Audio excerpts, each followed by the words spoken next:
We're live, Mayor. Thank you. Good evening. I'd like to call to order this special City Council meeting of May the 9th, 2022. Clerk, will you please call the roll for tonight's meeting? Councilmember Nixon? Here. Councilmember Black? Here. Councilmember Curtis? Here. Councilmember Falcone? Here. Councilmember Pascal? Here. Deputy Mayor Arnold? Here. Mayor Sweet? Here. Thank you. This is a special meeting this evening to receive public comments on the topic of permanent supportive housing at the former La Quinta Inn in Kirkland as part of the King County's Health Through Housing program. Tonight's meeting will focus on the terms and conditions necessary to maintain city support of La Quinta Inn as a Health Through Housing site. The council's role will be to listen and learn from our community. There will be many opportunities for our community to engage on this topic in the coming weeks and months. Our Deputy City Manager for External Affairs, Jim Lopez, will be facilitating this evening's meeting. With that, I will turn it over to Deputy Lopez. Thank you so much, Madam Mayor and City Council. As the Mayor noted, I'm Jim Lopez and I'm one of the deputies here. My title focuses on external affairs, and it's really my privilege to facilitate this evening's town hall, so thank you. We're here tonight to talk about permanent supportive housing at the former La Quinta Hotel as part of the King County's Health Through Housing program. Tonight's event is an opportunity. It's an opportunity for our community to ask questions, raise issues, offer ideas, and just generally give the council your comments and feedback about this program. The feedback from tonight's event will inform implementation decisions that are upcoming for the city and the county.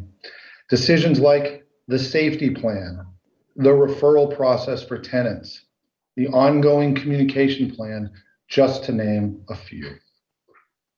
We're joined tonight by the King County team led by Leo Floor, who is the Director of Community and Human Services at the county. And it truly is a privilege, Leo, to share this virtual stage with you again. Thank you so much. We also have a distinguished panel of experts to help answer community questions and provide insight on the Health Through Housing program this evening. And in just a moment, I'm going to pass the microphone over to Leo, and he's going to introduce this esteemed panel. And we're just so grateful for all of you to come tonight. And really, it's an opportunity from our community to hear from those folks who know the most about these programs to answer questions and gain insight. Tonight's meeting, as the Mayor noted, is a special meeting of the City Council. The Council won't be speaking tonight, but all Council members are present to listen and consider all the viewpoints presented this evening. In the months ahead, there will be plenty of opportunities to address and hear from the Council on this important work. Our City Manager is here, King County staff is here, and City staff is here as well. And we're just going to ask City staff to keep their monitors off as they listen and hear so we can focus on the Council and our expert panel. But thank you all so much for being here tonight. Now, it's important for the community to know that staff is scheduling additional small group meetings for the weeks ahead. For those people who want to discuss this project in more detail, provide more input as we move forward. These small group meetings will be organized at the city. They'll go for an hour for each meeting, and there are already 5 that we've put on the calendar for those that are interested. And I will be publishing those dates and times at the end of tonight's meeting for those of you who want to participate. And I think even some of our council members will be attending those meetings. The council will not be answering questions about the lawsuit filed against the city and the county this evening. For detailed information about the topics we're talking about tonight, including city communications and outreach leading up to tonight's event, as well as an overview of what we call the Continuum of Care. And this is our housing strategy, of which permanent supportive housing is a part of. It fits into our critical part of our Continuum of Care strategy. Please visit this website, kirkland.gov city.gov//health through housing.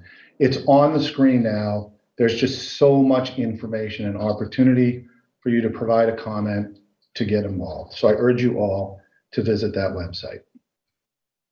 Tonight's meeting is virtual. Given the size of our audience, the number of panelists, and pandemic-related safety concerns regarding holding such a large community meeting, I think at last look, we were over 330 participants tonight. So thank you. We are so appreciative of your time this evening. We have provided a room at City Hall to accommodate those people who seek to participate virtually but don't have access to this event. Let me take a minute now to talk about tonight's logistics. We have 2 hours together this evening, and we've divided into essentially 3 parts. The first part tonight, the introduction, will include a presentation by Leo that addresses some of the key issues and questions the city and county have been receiving from all of you. The presentation should take about 20 minutes.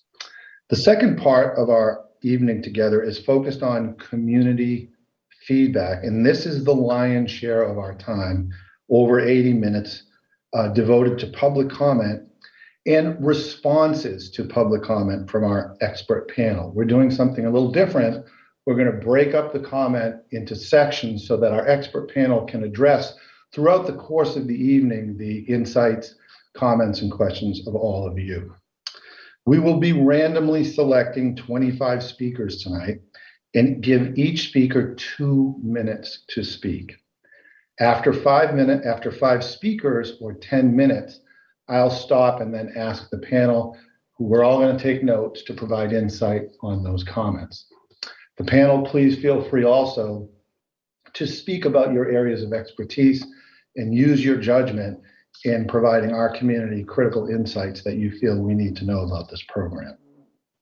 I will rotate this 5-speaker, 10-minute to 5-minute expert panel response, try to rotate that as much as I can, at least 5 times throughout the evening. The last part tonight, I'll take the microphone back and direct anyone interested in staying engaged with the city's process as to how you can follow up with us on our follow-up meetings and additional events from the county. Let me turn your attention and take a minute to talk about how you become a speaker tonight.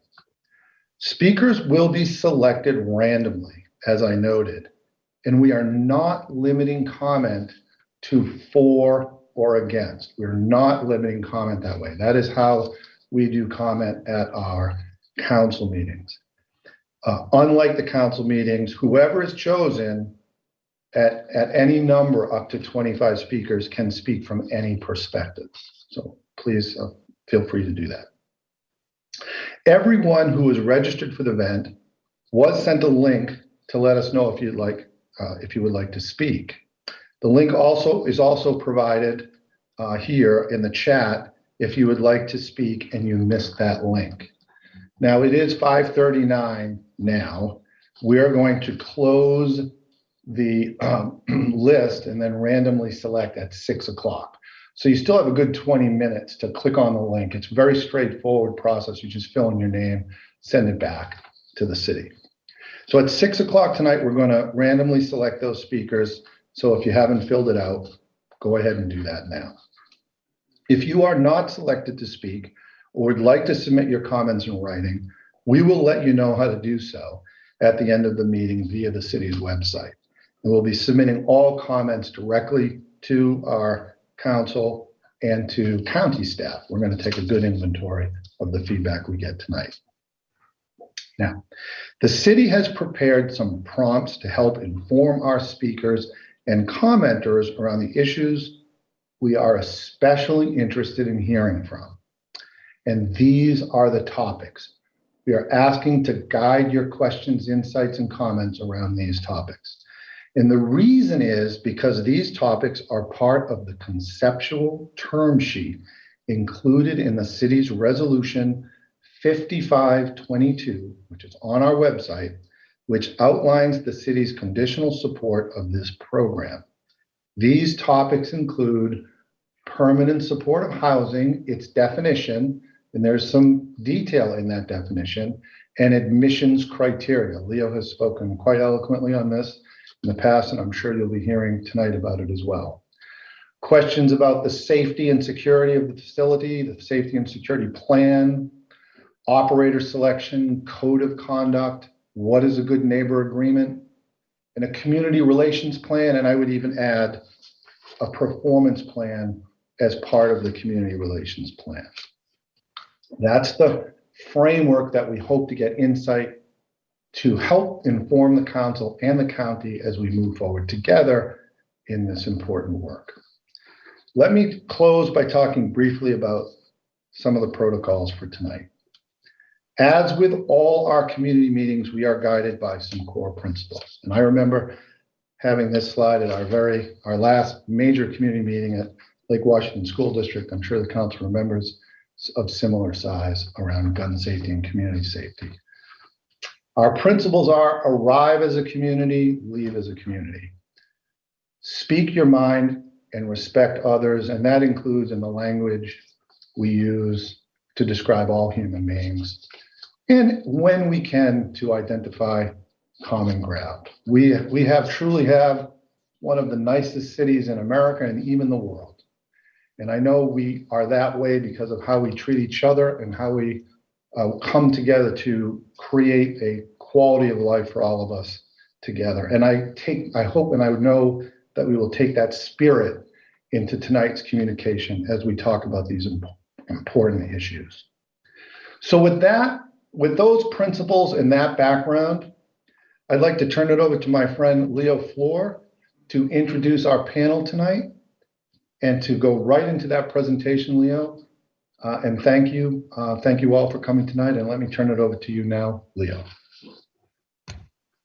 Excellent. Thanks, Jim, for the introduction.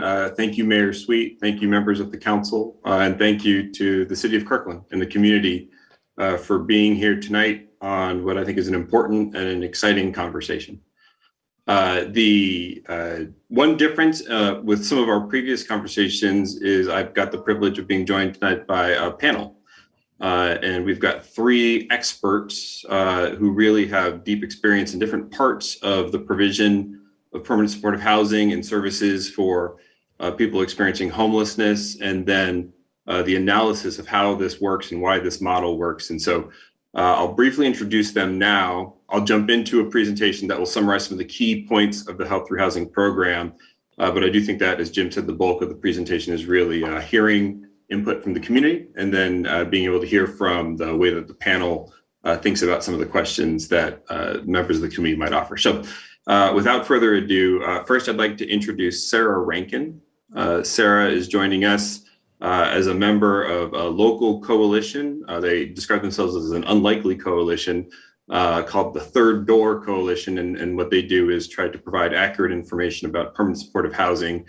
Sarah is also a professor of law at Seattle University and is also a member of the King County Regional Homelessness Authority's Implementation Board, but is here tonight in her capacity as a member of the Third Door Coalition. And so Sarah will be able to share a lot of insight and information on the academic and evidence-based analysis of permanent supportive housing and services that are related to it. So Sarah, thank you for being here tonight.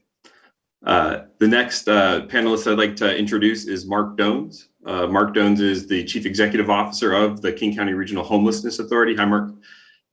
In addition to being the person who's responsible for the emergency response part of our entire county's homelessness response, Mark's got deep experience both analyzing systems that cause people to become homeless and has done some, I think, really cool research that really points to the effect and the importance of networks. Has a history as a consultant, really going to a lot of different communities, taking a look at their homelessness response systems, and has some expertise and I think perspective on the national level that they'll be able to bring to this conversation tonight. So thanks for being here, Mark. And then finally, we've got Bill Hallerman, who is the lead. I always forget the formal title, but I'll say Executive Director of Catholic Community Services for King County. In that capacity, is responsible for the care of a lot of people in our community right now, operates a number of both shelter and housing facilities across the county. And I think importantly for this conversation, Catholic Community Services operates a health through housing facility that just opened up in the city of Renton. And so it can provide some insight on what it's like to provide permanent supportive housing care directly. And also a lot of the aspects I think will be of interest to members of the community tonight around what does it actually look like to form a good neighbor agreement once an operator is selected to work at a particular facility, for example. So thanks for being here tonight, Bill. And I'll take Jim's urging to make sure to go quickly into our presentation. For folks who have attended meetings before, some of this material will be familiar. So I'm not going to linger too long on it, knowing that one, the city has offered to have the presentation available on their website after this for folks who'd like to take a look longer. There are a couple links that you can press if you'd like. And then the other reason is to reserve the bulk of the time for the conversation going forward. I think any conversation around what we're doing with permanent supportive housing in King County has to start with the fact, and I think at this point that this is actually a conservative estimate, that there are thousands of people who will sleep outside tonight. They slept outside last night, they're going to sleep outside tomorrow night. And all of the things that cause this to be true in our community, that thousands of people are sleeping outside, all of those factors are continuing to happen. And so we recognize in this community that the trajectory is really clear. We will continue to have more and more people experiencing homelessness in King County, across King County, in all parts of King County, unless we do something different. And the scale of this issue is something where we recognize that that's something that we do different has to be bold, that you don't go from thousands of people being outside to the community that I think we all want to see, which is one where nobody sleeps outside. You don't get there with small adjustments here or there. We're going to have to act boldly as a community. And here, I think one of the things that I want to call attention to is we're going to talk about permanent supportive housing. But when I say that the causes of homelessness continue to be true and to be present in our community, if you're keeping score with the Seattle Times, I think there's like 5 articles just in the last 2 months that have talked about how expensive it is to have a home in King County. Across the county, the average sales price is $5,000 short of $1 million right now. We have an incredible number of people who are renting. We know that renting continues to be difficult. And so this is a conversation where we're going to talk about chronic homelessness, and we're going to talk about permanent supportive housing as a solution to chronic homelessness. But I don't think we can dissociate that from the fact that we live in a county, in a part of the world where you have to have well above the average income to be able to afford a home. And there are a lot of people who are nowhere near the average, which is how averages work by definition. We've got a lot of folks that are existing below that. And so we believe fundamentally that if we do not act at scale, this slide would say 12,000 or more. It's just a matter of time. Those numbers will keep going up unless we tailor our interventions to change that dynamic. And as the city has made this point previously, homelessness is a regional issue. And when we say that, it's not just a set of government words. It is to say that people are experiencing homelessness in every part of our county. Certainly Kirkland is part of that. And I think the thing that we can draw from that is a lot of the discussions that would attempt to allocate a person, to one part of the county for the purpose of determining who's responsible for housing those. It really is a conversation that I think ultimately gets us astray from being able to do the bold action that we need to change this dynamic. People in Seattle, you'll often hear the comment that all the people experiencing homelessness in Seattle came from outside of Seattle. If you go to a city outside of Seattle, you'll often hear that the people experiencing homelessness there came from Seattle. If you go to Port Angeles, you'll often hear that the people in Port Angeles that are experiencing homelessness came from King County. And it's just a conversation that I don't think ever really ends in a satisfactory way. And what we find is that it evades what I think more important question is of what can we do as a community together instead of figuring out what we can't do or what somebody else should do. Health through housing itself, it's an initiative. This is what we mean by scale. So in this case, we're trying to get 1,600 units of permanent supportive housing in 2 years. In a normal year, our system would bring somewhere between 100 and 300 units of affordable housing generally online in a year. So we are trying to scale up substantially. And it's got two chief goals. One is we want to bring people experiencing chronic homelessness or at risk of chronic homelessness inside. And that in doing so, we will not take it as success unless we reduce the racial ethnic disproportionality that we see in the homeless population as we go. And I think two really stark but important facts there are Black and African American members of our community, who make about 6 to 7% of the county's population, make up about 24% of our chronically homeless population. That is persistent over time. And I would argue that that is not a sort of, bug in the data. That is the result of policymaking, and it can be undone with policymaking. And then Native members of our community on the land that is originally theirs make up somewhere between or around 1% of our overall county population. And depending on the count, will be up to 15% of the people experiencing chronic homelessness in our community. And that those two disproportionalities are the result of policy making over centuries, and that we have an opportunity and we think a responsibility to do something that can change that dynamic going forward. Health through housing, it's cheaper. So right now we're coming in at about $270,000 per unit. That's cheaper substantially than what it costs to build new permanent supportive housing. There's a little bit of a false equivalence there we'll go to in a minute. So I don't think we were trying to say that permanent supportive housing should not be built, but we're saying that we had an opportunity here to build the stock of units at a cheaper per door price. We are trying to move fast to get 1,600 units in by the end of 2022. I will note that this building is an exception that we're talking about with Kirkland, where we have already acknowledged that we believe it'll take to the end of this year to complete the community engagement process and the capital process for the building. So we're really looking at the first quarter of 2023. And then we know that operations, that the services, the supports that are in the units are key to the success of this program. I'll talk about that more. I imagine it'll be part of the conversation. But this program fully funds operations for the perpetuity of operations of all of these buildings. We're not relying on somebody else coming in. We're fully funding it at a level that's higher than any other operations for supportive housing in any other part of the King County portfolio. This is regional. So I depict this both to show you where the buildings are and how far we've come. We are looking for 2 more buildings right now, but it's also that we can't have this conversation and talk about how it's regional, but then, just focus in on one building. We have 10 buildings so far. I'm proud to say that we have partnerships with cities like the city of Kirkland that will have the first permanent supportive housing arriving in 5 cities across King County. And then the city of Seattle has a number of facilities as well. Just some pictures. If you're like me, a picture will sometimes help.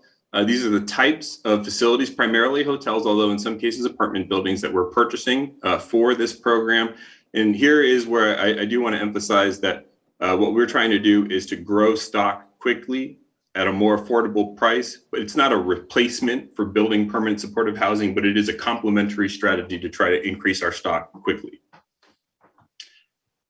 This is pretty cool. Last week, Bill will be able to talk about this more, but we did welcome the first residents to the Health through Housing facility in Renton. 97 people got to sign a lease, enter permanent supportive housing for the first time. I think if you were to drive there right now, and Bill could talk about this, what we'd find is a lot of the conversation talks about what might happen. But if you go there, what you would find is it's kind of quiet. There are folks who are, enjoying being housed. Some are going to be coming in and out of the building. They have a place to be. And I think one of the cool things is the staff that's on site, and you see pictures of the staff here primarily, really feeling good about being able to provide a stable place for people to be. We'll get into this in the conversation, but supportive housing works. This is not a speculation. This is not an experiment. We are well aware that permanent supportive housing works. It is more effective and it is less expensive. And when I say then what? Then the other things that we do to try to care for, or sometimes at least just handle people experiencing chronic homelessness, like jail, emergency rooms, all of those things are more expensive. None of them actually works to alleviate a person's homelessness, except for housing and the supports necessary to keep people housed. And the stat that we use there is that 3 days in Harborview Hospital is equivalent in cost to 3 months being incarcerated in King County Jail, is equivalent in cost to 1 year of operations of permanent supportive housing for one person. I won't spend a lot of time here. Again, you've got some experts, so you don't need to read my slide. You'll be able to hear from them today. But this is not a thing that we are inventing here. Permanent supportive housing has a national history and evidence base. A lot of the arguments that we'll hear or questions that we'll hear here are ones that have come up in other places. So we have the benefit of having heard those before to be able to bring some evidence to bear on answering them. And so I look forward to Sarah, Mark, and Bill being able to do that as we go forward. Who can live in a health through housing building? You're going to hear this talked about 2 ways tonight, so I just want to highlight it. There's the question of eligibility. So as a result of the statutes and ordinances that created the health through housing program, who is eligible to live in the buildings? And that's what I've got here. And basically you have to make less money than 30% of the area median, and you have to be experiencing or at risk of chronic homelessness. And then at the portfolio level, the overall effect must be that as by virtue of housing these 1,600 people and more, we must reduce racial ethnic disproportionality. As I mentioned, there are 2 populations that disproportionately experience chronic homelessness: Black, African-American identifying folks, and Native folks. And then we have to satisfy our local referral commitments. We'll talk about that a little bit more, but we've got some more specific information that we'll be able to share tonight about how we plan to set forth those local referral commitments with the city of Kirkland and all health through housing communities. The support. So a lot of what we're going to talk about tonight is how to make these things successful, how to make this particular permanent supportive housing site successful. So we'll get into more, but this will be staffed. We are going to provide permanent housing for people, which means that it is not time limited. We have folks who can speak to it, but we have done the time limited experiment with housing in the United States. And what we found is most people came back into homelessness as a result of what ended up being an arbitrary timeline. So the theory was that it would be motivational to have only a certain amount of time. And what the evidence shows is that it actually cycled people right back into homelessness. And so that's why permanent. Staffing. We know we've got to staff these facilities 24/7, and we funded this program to do that. Access to behavioral health and other health services is key. We do believe health through housing. It's not just that it all starts with H, that the point of housing folks is not just to have them be out of sight. The point of housing folks is to provide them with the measure of dignity and access to care that can help them become healthy, because it's not healthy to live outside. And I don't think anybody disagrees with that. And then a cool feature of the program is for folks for whom it is appropriate, we're doing employment counseling. A lot of the people who live in permanent supportive housing are actually elderly. And in fact, I think the average age of permanent supportive or people experiencing chronic homelessness is now well above 50. So we will have 60 or 70 or in some cases 80-year-olds who are living in housing. But in some cases, we have folks who are earlier in their life or perhaps that old but still want to work, and we'll work with them on employment. So those are some of the supportive services that we offer. Local referral. So this has been a question. Folks who have been following this closely will know that the state statute that created the health through housing program requires that at least 15% of units in a building be made available for referral to the local jurisdiction. What we are working with at King County as we're implementing this program now, and this is true for all health through housing cities, is that we'll be making 35% of units immediately available for what we call local referral. And how that local referral process works will be something that will be informed by a lot of the comments that we get at this and other meetings. So 35% right off the bat available for local referral, 35% then for central referral. CEO Mark Doanes will be able to talk about how that central referral system works. And then that middle 30% will be prioritized for the first 3 months. It will be available for local referral to the host jurisdiction too. So if they can fill all 30% of those units, then it'll be 65% locally referred, 35% centrally referred. And if there's some balance left over after that first 3 months, then that would revert to central referral. And Mark's going to talk a little bit more about how even the central versus local referral monikers might be a little bit misleading in terms of who's likely to choose to live in a particular community now that permanent supportive housing is beginning to be available in more parts of our county. Procurement, this is another thing that we're going to talk about, but we have not procured an operator yet. So we will have to procure an operator, and a lot of the steps of that will be informed by the community engagement process as we go forward. And what we've heard so far, I'm not going to read all of these, but we do take notes in these meetings. Jim mentioned it before, and it's one of the values of it being recorded. We go back through these meetings, we listen to what people say, and our interest is not in proving that we're right and somebody else is wrong. Our interest is in getting it right. And I've got to say that there have been a couple things where we heard it in a community meeting and we said, that's a good idea and we should adjust. Fences were not originally part of this concept is one example. Now, fences, what we've really found is that it's just as valuable for the people living inside the facility as it is for people who might live next to it. I've got a fence in my backyard and it kind of stands to reason that other people's homes being surrounded by fences might be good too. But that's just one example where our goal is not to be dogmatic. Our goal is to listen and our goal is to get it right. And sometimes that will involve sharing evidence and best practices that we're aware of. And sometimes somebody comes up with something or says something that helps us see something in a new way and we can adjust and we take pride in that. All right. So we're going to get through my slides here. The last thing I'll just mention is we are embarking upon a process that will conclude at the end of this year, really, with the selection of an operator. We believe we will have completed the capital improvement that we need to make to the actual building in the meantime. And our goal remains to occupy the facility, to have people move in, sign their leases, and have a place in Kirkland in the first quarter of 2023. So this will be available through the city's website. Thank you very much, Jim, for the time to share that information, and I'll hand it back to you.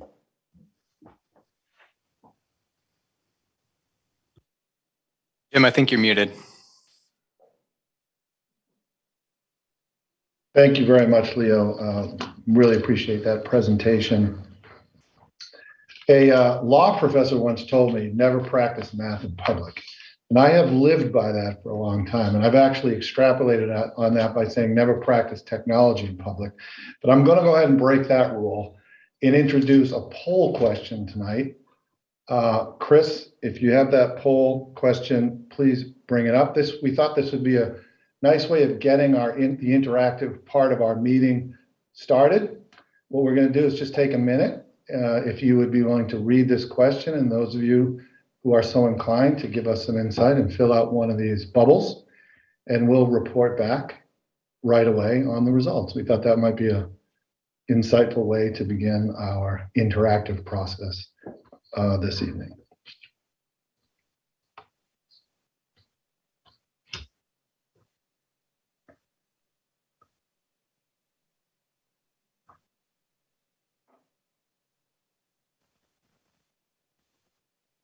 So I'm going to give about 10 more seconds. And then Chris, let's give it 10 more seconds. And then what's going to happen is, and thank you for noting, Leo, that tonight's evening is of course recorded, so we can go back on all the comments we're about to receive. And our staff member, David Walbrook, has the first 5 speakers assigned and ready to be announced as soon as we finish our poll.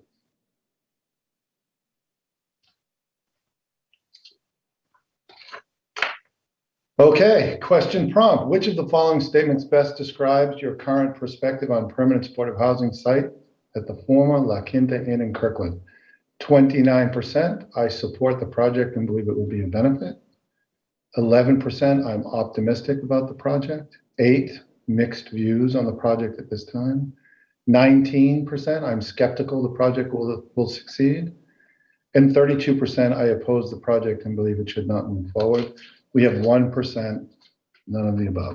So thank you all so very much for your feedback to get us started. And David, if you don't mind announcing our first speaker, the mayor is much better at this than I am. I'll just say that as a starter, but we're going to try to limit everybody to 2 minutes. So please work with me. if you can, and keep those questions succinct so we can get to our panel members. So David, over to you.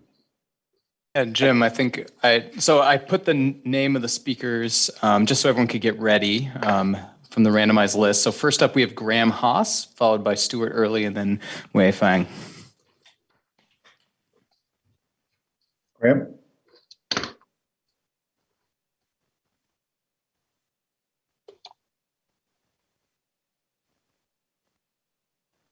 So Graham, you are up. Hi, can you hear me? Yeah. Thank you. Well, I'd just like to open up by saying I'm really excited about this project, and I'm touched and I'm glad that Kirkland is doing something to help the community at large. I'm grateful to be a part of Kirkland, the Kirkland community, because of stuff like this. Like a lot of people nearby, I work in tech in Redmond.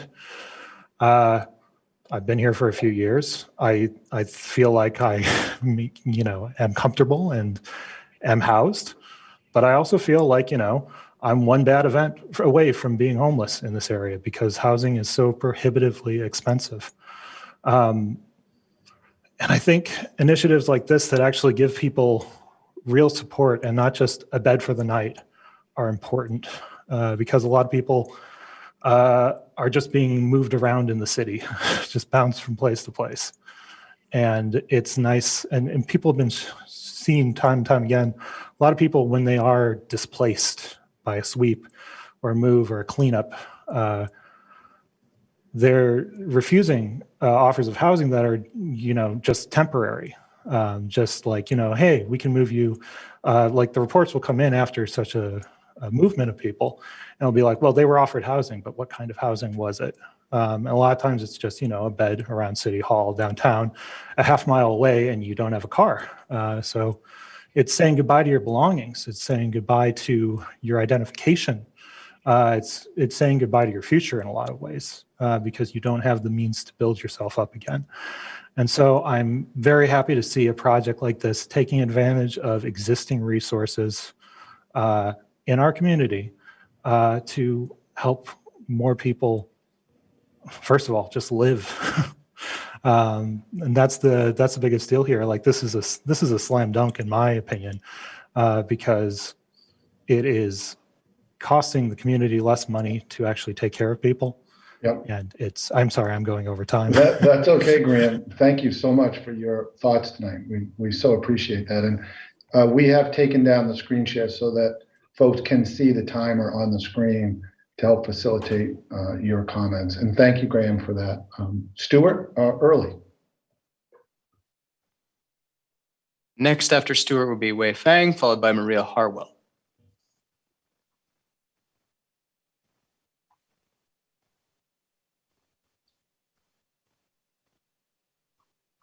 Can you hear me now? Yep. Good. You're up, Stuart. 2 points. One, the first point has to do with trust and transparency. The way the county handled their decision on the purchase of La Quinta, I think it resulted in a loss of trust and credibility. The first meeting where the general public was invited to ask questions and express concerns was only a day before they announced that they had purchased the building. So it's hard to take at face value some of the things that we seem to be led to believe. Not a good way to start such a controversial project. An important project for sure, but it has a big impact on some schools, 700 to 900 students, and it generates a lot of fear and concern on the part of the community. So it seems to me that the way you really need to overachieve on transparency and build that trust and that credibility. How might you do that? One way to do it is with a dashboard on a well-publicized website that tracks the kind of information, both good and bad, that you could use to describe how well this solution is working. The benefits achieved, successful transitions, the costs incurred, as well as police, EMT, as well as crime rates, substance abuse, et cetera. I think that having a dashboard would be quite important. Secondly, I think my understanding is that there's only one person from city council staff that would be tracking performance. It seems to me it would be useful to have a neighborhood advisory board who would meet regularly with the operators, maybe the selected service providers and some of the residents to find out how it's going, and then report back to the city council and to the public. Finally, I think operational funding is important. I think Danny Westneat wrote a couple op-ed pieces, mentioned Mark Doanes and some others. People come and go, and they come with very good ideas, but this is a long-term investment. And I don't know how you're going to be able to assure that the services will be funded on an operational basis. Okay. So thank you. I'm over my time. Graham, thank you so much. And we've been taking notes, and I'll raise several of those points with our expert staff when we go into the expert panel session. So thank you. Next up, Wei Feng.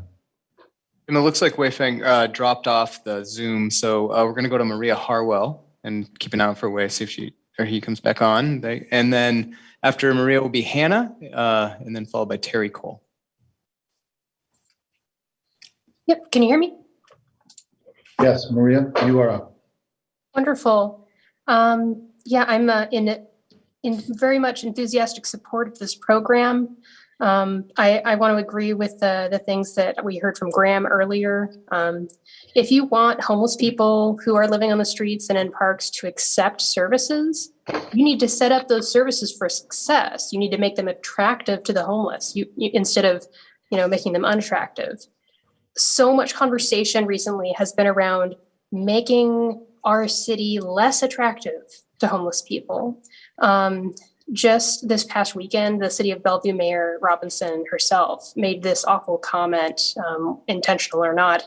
We're making it hard to want to be homeless in Bellevue, which I just don't vibe with. The truth is, people don't refuse services. They aren't even being offered real services. Our shelters are full. Every single homeless encampment sweep that I have attended over recent months in King County to try to provide some kind of assistance to residents being forced to move their belongings by armed police officers, I hear the same story again and again. These people are being offered a cot. And then even if they show up for that cot, they find out someone else got it first. That's it. So they end up just moving their tent somewhere else, a couple blocks down. What else can they do? So that's why we need better solutions than just more shelters, obviously. As for having a neighborhood advisory board for people living next to the La Quinta, something like this just makes no sense to me unless you want such a board to be made of residents using the La Quinta Inns program. This needs to be about the people using the La Quinta Inn program and not the neighbors. Thank you. Thank you. Thank you, Maria. So we've taken notes on that too, and we'll be sure to raise that in our session following. David? Next, Jim, we have Hannah Cartel next, and then this session will wrap up with Terry Cole before going to the panel. Got it. Welcome, Hannah.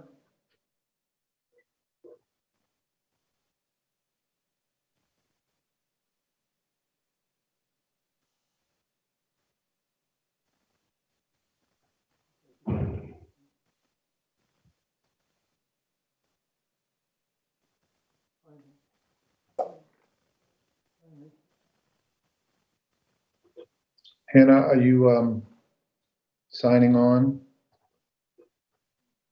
She's being promoted. Thank you.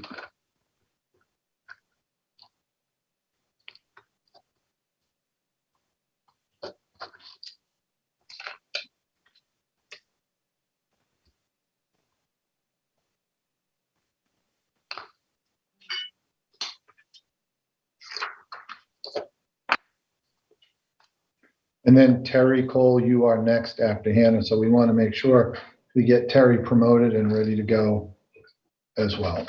And that will close our first 10-minute session of public comment, and then we'll turn it, Leo, over to you and the team to talk about some of these important issues. Can you hear me now? Yes, Hannah, welcome and thank you. So sorry about that. Anyway, I'm very happy to be here. I'm happy for this opportunity to share. I'm excited for this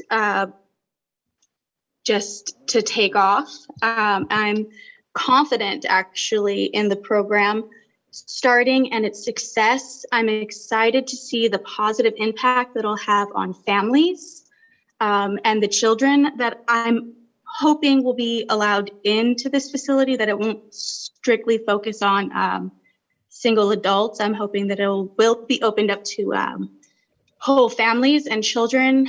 I would like to raise the issue of children that are homeless of their own accord without adults with them. If there'll be any opportunity for them to apply for housing. I work at a mental health facility, a behavioral health hospital, and I see a lot of homeless people come in and we try to get them housing. It doesn't always work. They don't always, want that transition due to mental health issues. So I'm glad to see that there will be caseworkers involved with these individuals to ensure their transition. I know that support is the biggest thing that we can offer as a community to change lives. I know homelessness gets a bad rap. People think real poorly of individuals who are down on their luck for whichever reason. And that shame and stigma is just going to perpetuate the problem. These are individuals who need help. They don't need to be made into the opposition from jump. So I'm excited. And thank you for letting me speak. Well, thank you very much, Hannah. And we have taken notes on that. And we'll talk a little bit about who is part of the permanent supportive housing program and some of the other issues that you raised shortly. So our final speaker is Terry Cole. Welcome, Terry, for this session.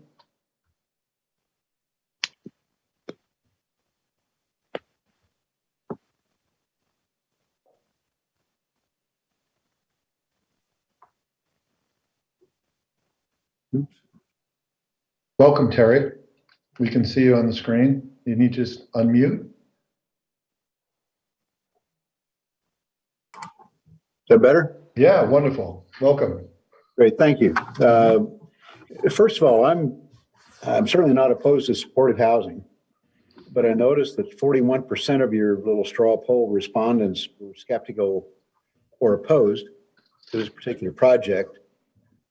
And I'm wondering how many of those share my concern about how seriously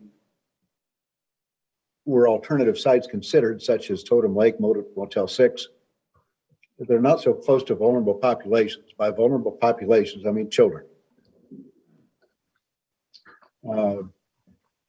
It seems to me that there are other options, and yet this thing was, we didn't know about this until the day before it happened.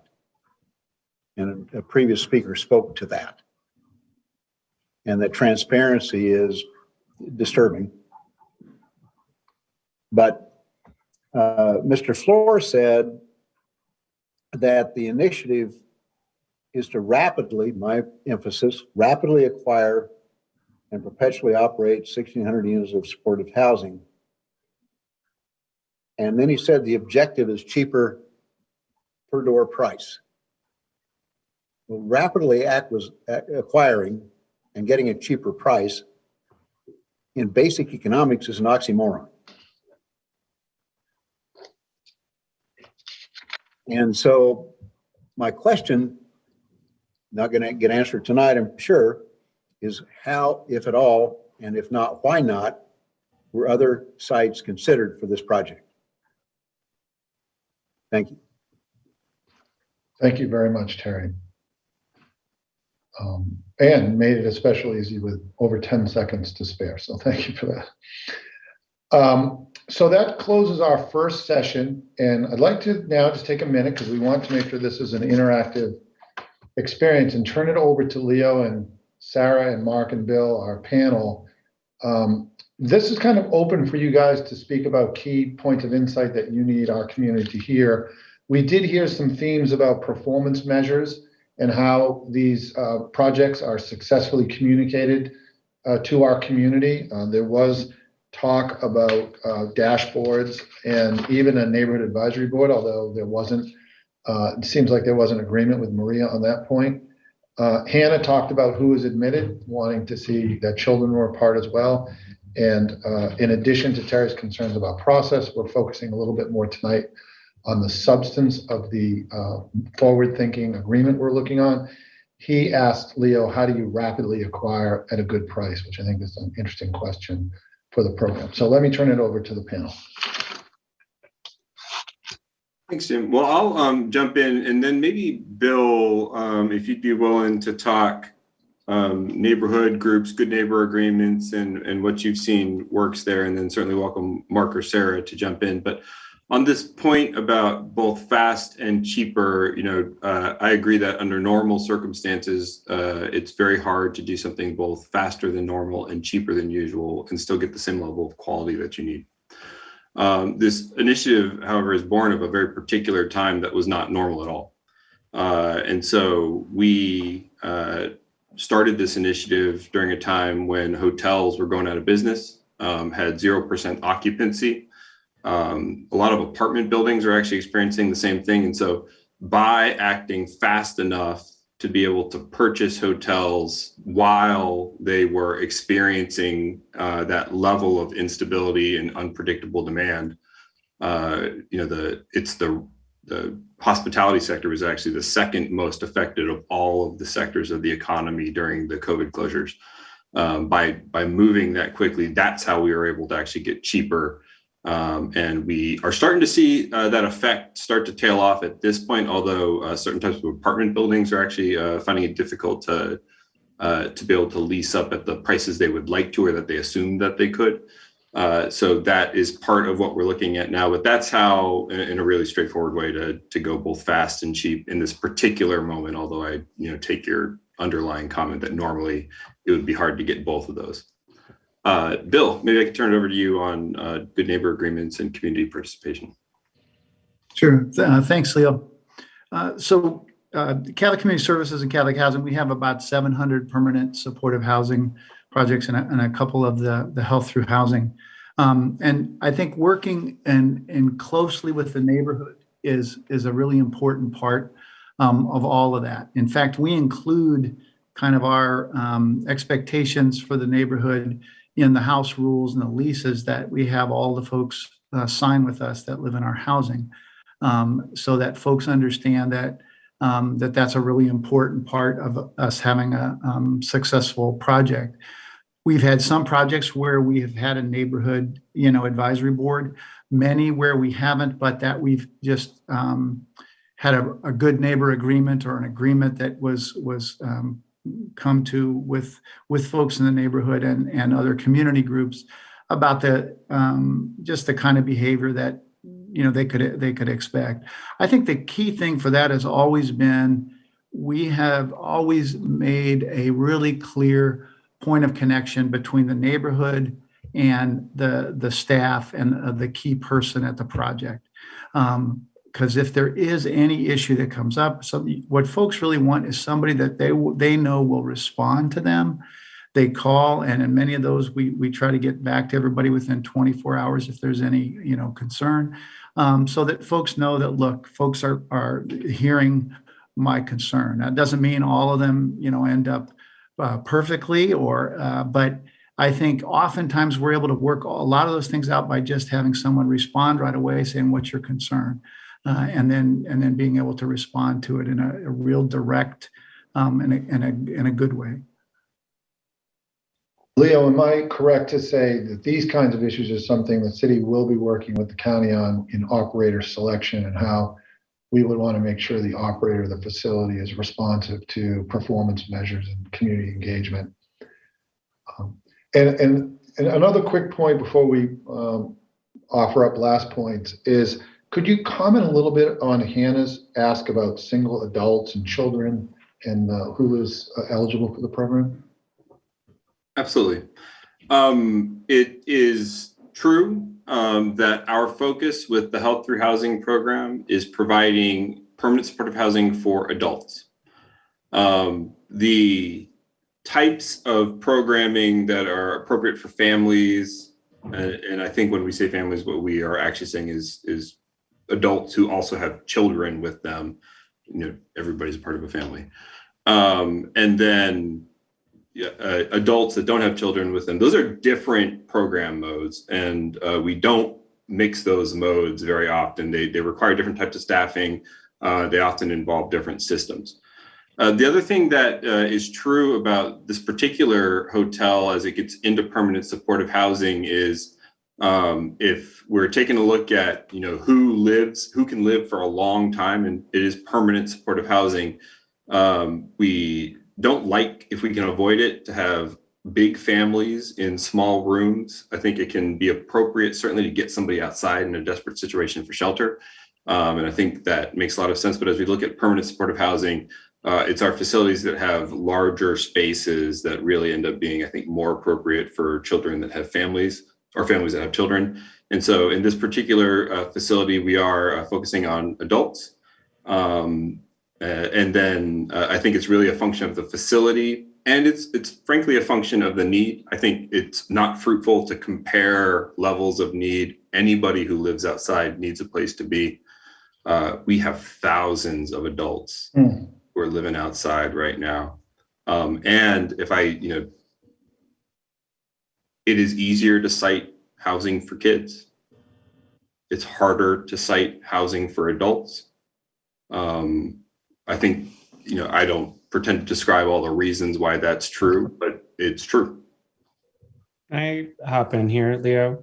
Hi, everyone. Mark Doanes, CEO at the King County Regional Homelessness Authority, they, them pronouns. So I just want to underscore what Leo was saying about the real importance of the population of focus here. We have, through our collaboration with Leo's department, set the baseline number of folks we think are experiencing homelessness in the county at around 45,000.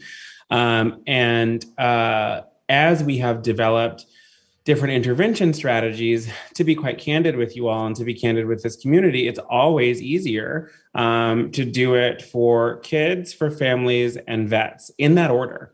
And everyone else has to figure it out.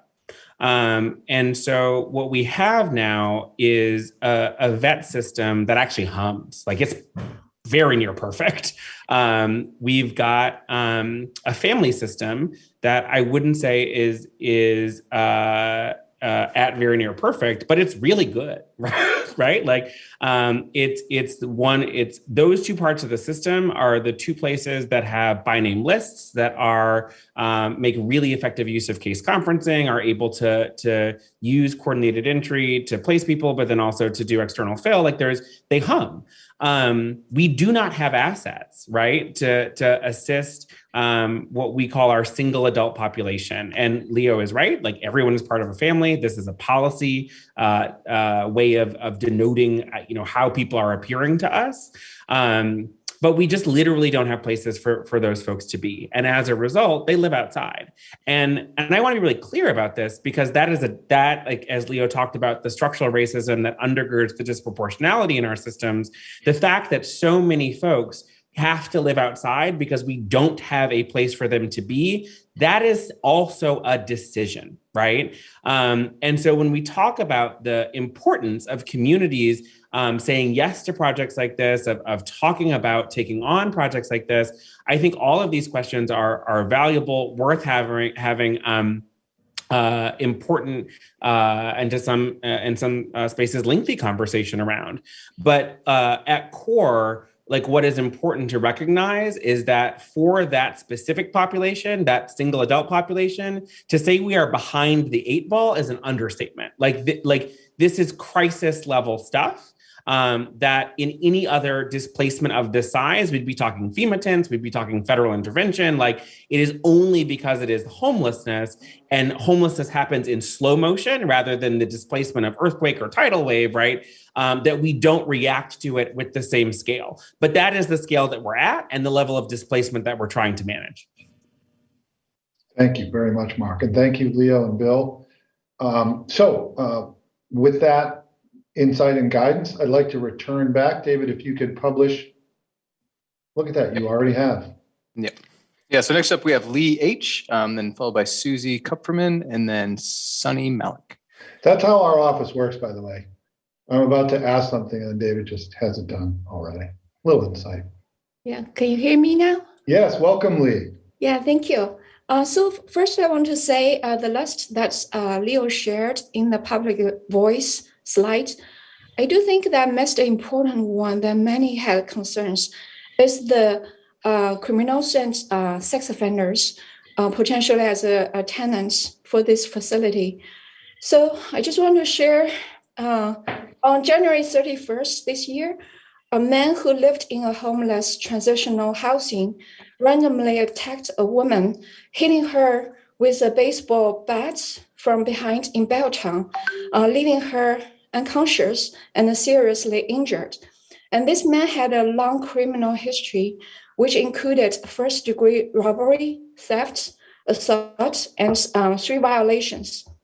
On March 2nd, 2022, a chronic homeless man, also a career criminal, he threw a 62-year-old nurse down the stairs at a light rail station. And this was an unprovoked assault and leaving this lady seriously injured. And this man, again, had a long criminal history with at least 22 convictions, 5 felonies, and 15 outstanding bench warrants. So here I'm trying to urge probably my ask is to the King County and the city of Kirkland is to develop and execute a strict background check process to keep individuals with criminal history and registered sex offenders out of this La Quinta facility and be away from the nearby schools. And also to anyone who claims that we shouldn't have any criminal background checks, please don't put an equal sign between the homeless and the criminals. Like when I say keep the criminals out of La Quinta facility, please don't replace that sentence as keep the homeless out of the La Quinta facility. We do need a strict process in place to keep the nearby schools safe. Yeah, thank you. Thank you very much, Lee. Susie Kupferman is next and then followed by Sunny Malik. Jim, it actually looks like Susie has dropped off the Zoom line, so we'll go straight to Sunny and then followed by Michael Raskin. Thank you.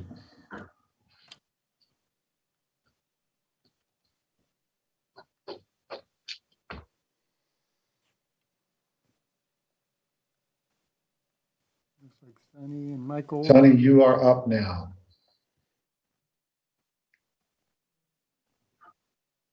Looks like Sunny and Michael are both dropped off. So we go to Jenny. So let's move to Jenny Yeager. And Sunny and Michael and Susie, if there is an issue, technically, please reach out to us and we'll try to address that. Jenny Yeager is next.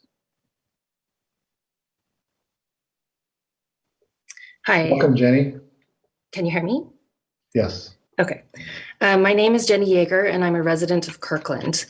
I only have time to share the story of one of several of my relatives who might have benefited from a program like this had it been available to him in time.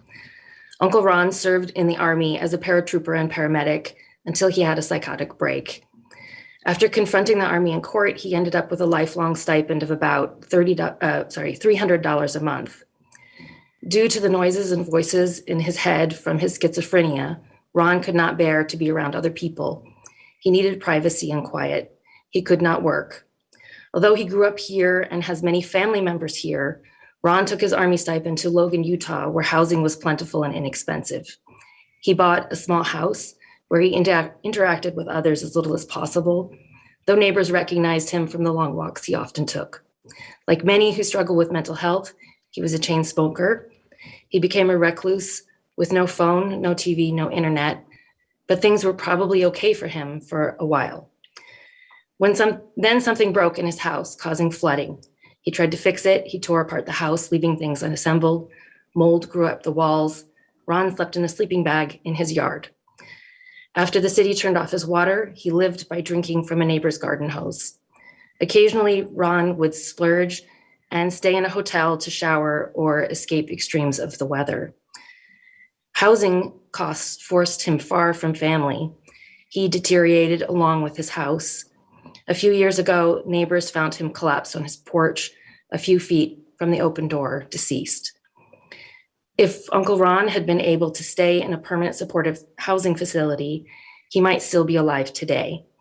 If the rules of the facility put up too many barriers for residents, then folks like Uncle Ron will refuse to live there, and they will likely live lower quality, shorter lives.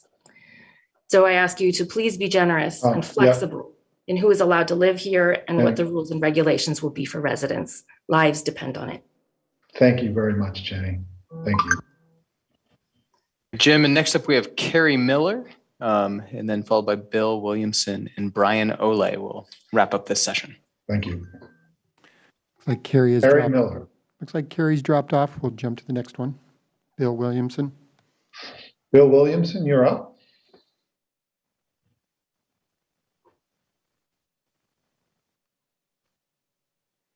Bill has also dropped off. Brian Ole. Brian, you're up next. And perhaps we can let our next speakers know. We'll invite them in. Brian Ole is next. Hi there, can you hear me? Hey, welcome, Brian.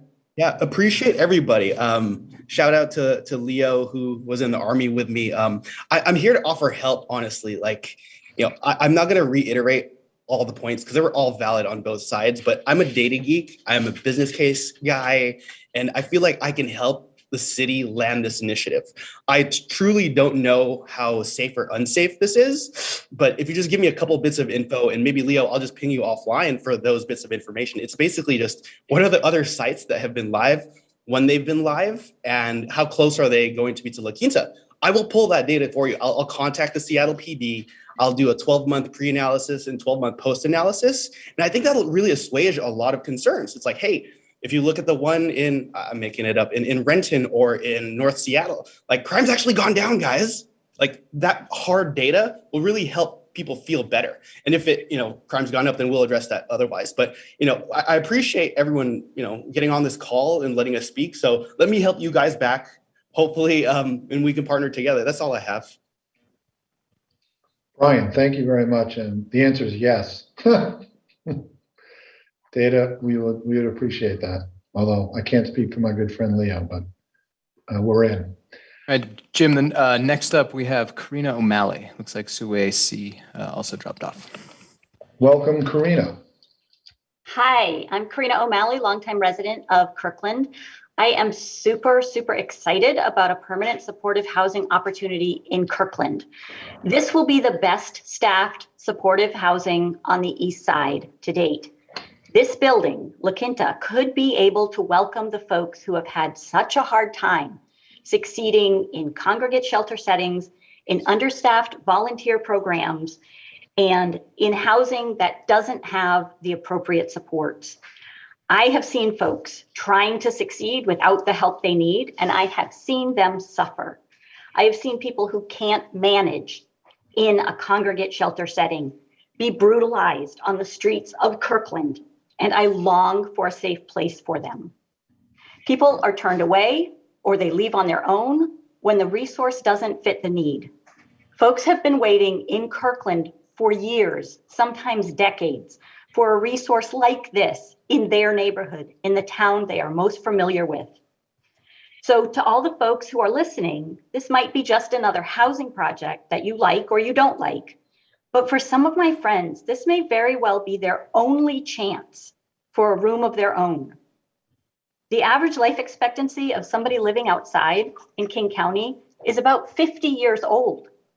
My friends don't have time to wait. By 2023, honestly, more of my friends will probably have passed away. It's so dangerous to live outside. Please work to open this as quickly as possible and to say yes to as many of the folks most in need as you can. Don't let this be one more no for my friends who are waiting. They've already heard no too many times. Let's say yes. Let's say yes. This is the place for you. This can be home. Thank you. Thank you. Thank you so much, Karina. We have one more speaker for this session, and my understanding is that Michael Raskin is still on the line and Susie is still on the line. And I'm wondering if our technical team could help me out here. It looks like Susie might have her hand raised, which she might be at the top of the list. And then I'm not sure. Well, perhaps we could do Susie now and we can work out for our next session with Michael. Susie, could we promote Susie? Susie Comferman?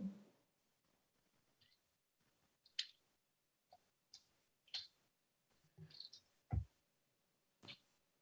think we have Blair promoted currently. Okay, why don't we do Blair and then we can work for Susie and Michael for our next session. Blair, welcome.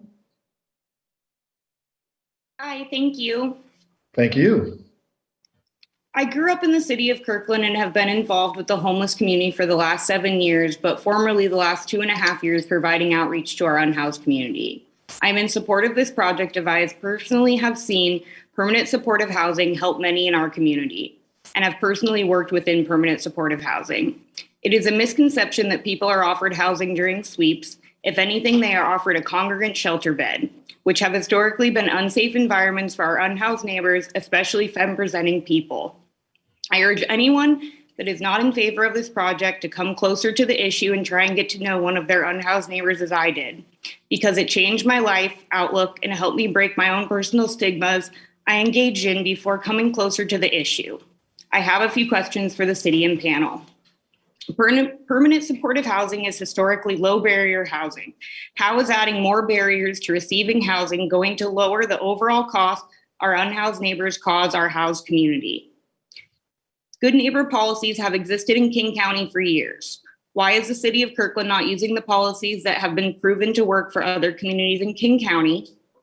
Who will be providing the local outreach to determine who is eligible from the local pool? Thank you. Thank you very much, Blair. So that is going to wrap our second session of 5 speakers. So I'd like to turn this back to Leo and our panel. We did hear a question from Lee H. about background checks and criteria around entering the facility. I think we should address that. And I'd like to perhaps touch on, Leo, you had touched on in the presentation, this idea of local referral and the CEA referral. And I'm very interested in that. I think several of our speakers have touched on how folks come into the system. And there's this presenting to the system part where someone comes and goes through criteria through the CEA system, and perhaps Mark and Sarah can talk about that, and then come into Health Through Housing, versus the county providing the local community with the resource, saying here are a number of rooms, the local referral system, and then the city then working with its community to find folks to come into the system, which is a little bit different. Perhaps you could talk about that too in this session. So 2 key points of insight in this second round. Thanks, Jim. So Sarah, maybe if you could be ready here in a moment. There were a lot of data questions in there too, and safety, and perhaps you could speak to that. Mark, if you'd be ready to talk maybe CEA and selection, and I can talk the local referral piece. So Jim, I think what you mentioned is something that we're really interested in with Health Through Housing. Right now, if a person on the entire east side of King County needs permanent supportive housing, they have to go to Seattle or they have to go to South King County. It's not present anywhere on the east side. And I don't say that for any other purpose than, exactly your point that when we have services where people need them, people will use them. And so we're really excited, and I'm really grateful to the city of Kirkland, to the city of Redmond, for your leadership in supporting projects that can bring this service and this type of evidence-based practice to the east side of the county. When we talk about how folks will access, there will be two paths: local referral, and I'll repeat those percentages. So right off the bat, 35% of units will be available for local referral, and we'll talk about that in a minute. 35% will be available for central referral, and Mark will describe the CEA system, which is how we do central referral in King County. And then that middle 30 will be available first for local referral to the city and to the surrounding area. And then after 3 months, if there are any rooms left over, at that point, they would be subject to regional or central referral. Local referral, we don't have yet the system because we're going to work with the city, and part of this engagement will inform that. So it might be that you have a really strong network, and it sounds like there are at least some of providers in the city who will want to make sure are linked up with the Regional Homelessness Authority as part of the overall intake process, so that they can access not only this service, but a bunch of other services. And then it might also be that the city has some outreach providers. Some cities have city employed outreach providers who will also work with, but what we are looking for is whatever the existing system is, if there is one in and around the city of Kirkland, to make sure that we're harnessing that, plugging into that. And that's the primary way to identify folks who are locally experiencing chronic homelessness. So that's our commitment, is that we'll design a system that works with your existing system, matches what the Regional Homelessness Authority is creating with an overall outreach system across the county. And maybe Mark can talk about CEA, which is our central referral system. Thank you. Thanks, Leo.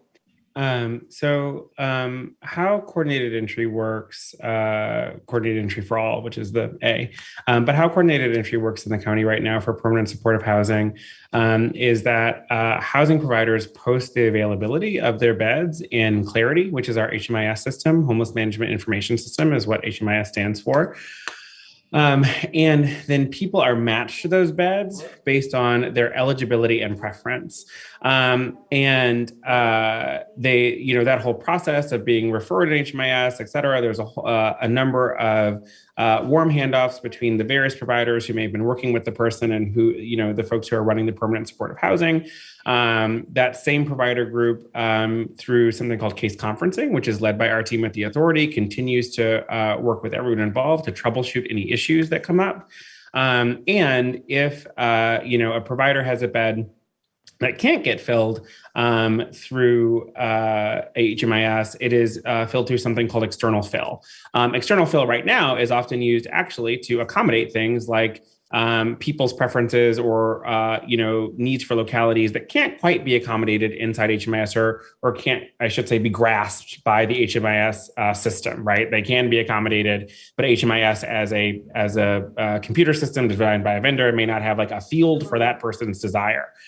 One of the things that Leo said that I think is really important that I would lift up is right now, what I see when I go in and look at people's preferences and can't ever do anything about currently is if they say they don't want to live in Seattle. Like there's actually very little that we're able to do, right?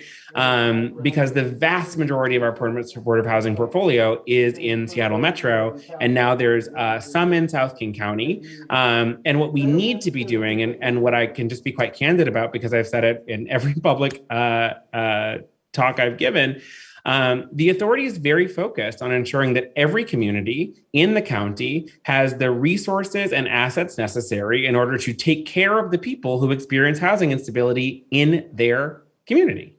Like that's our goal. It is very clear to us that because of historical patterns in spending and siting, there is a service glut in Seattle Metro, and that pulls people to it.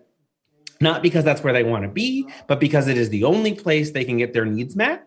And we need to ensure that is not the operating reality in the future. I tell this story frequently. I was in a shelter one time and I asked someone, what could we be doing, to better support you? And they literally said, help me not wind up in Seattle. So this is the work right now, is making sure that people can stay in their communities of origin.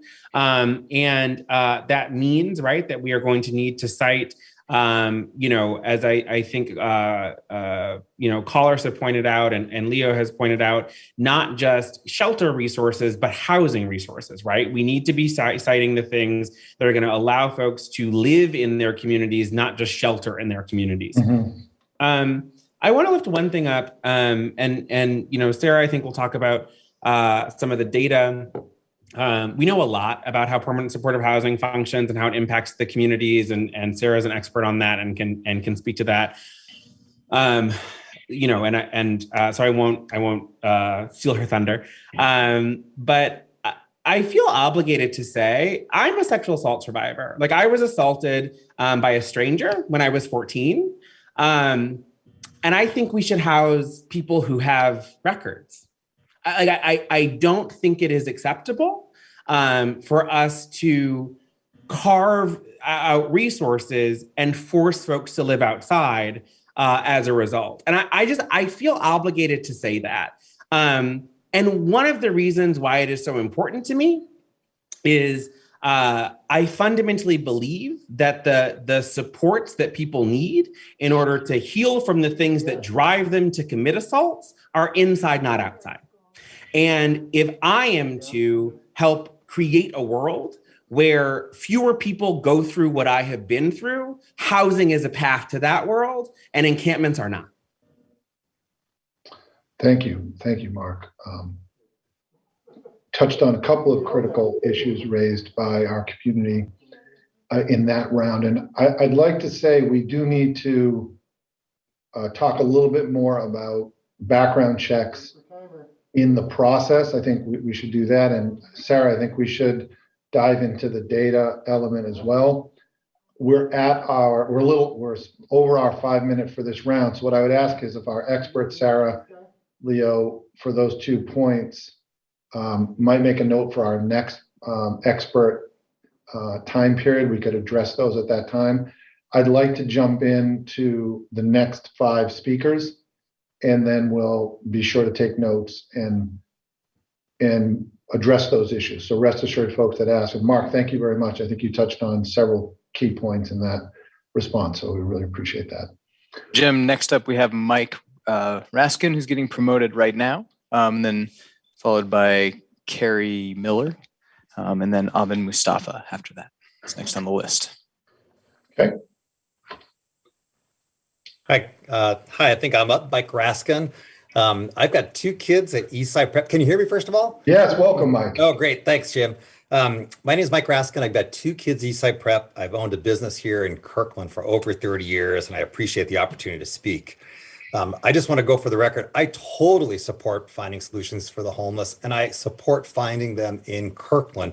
I am just very concerned about locating it next to a school.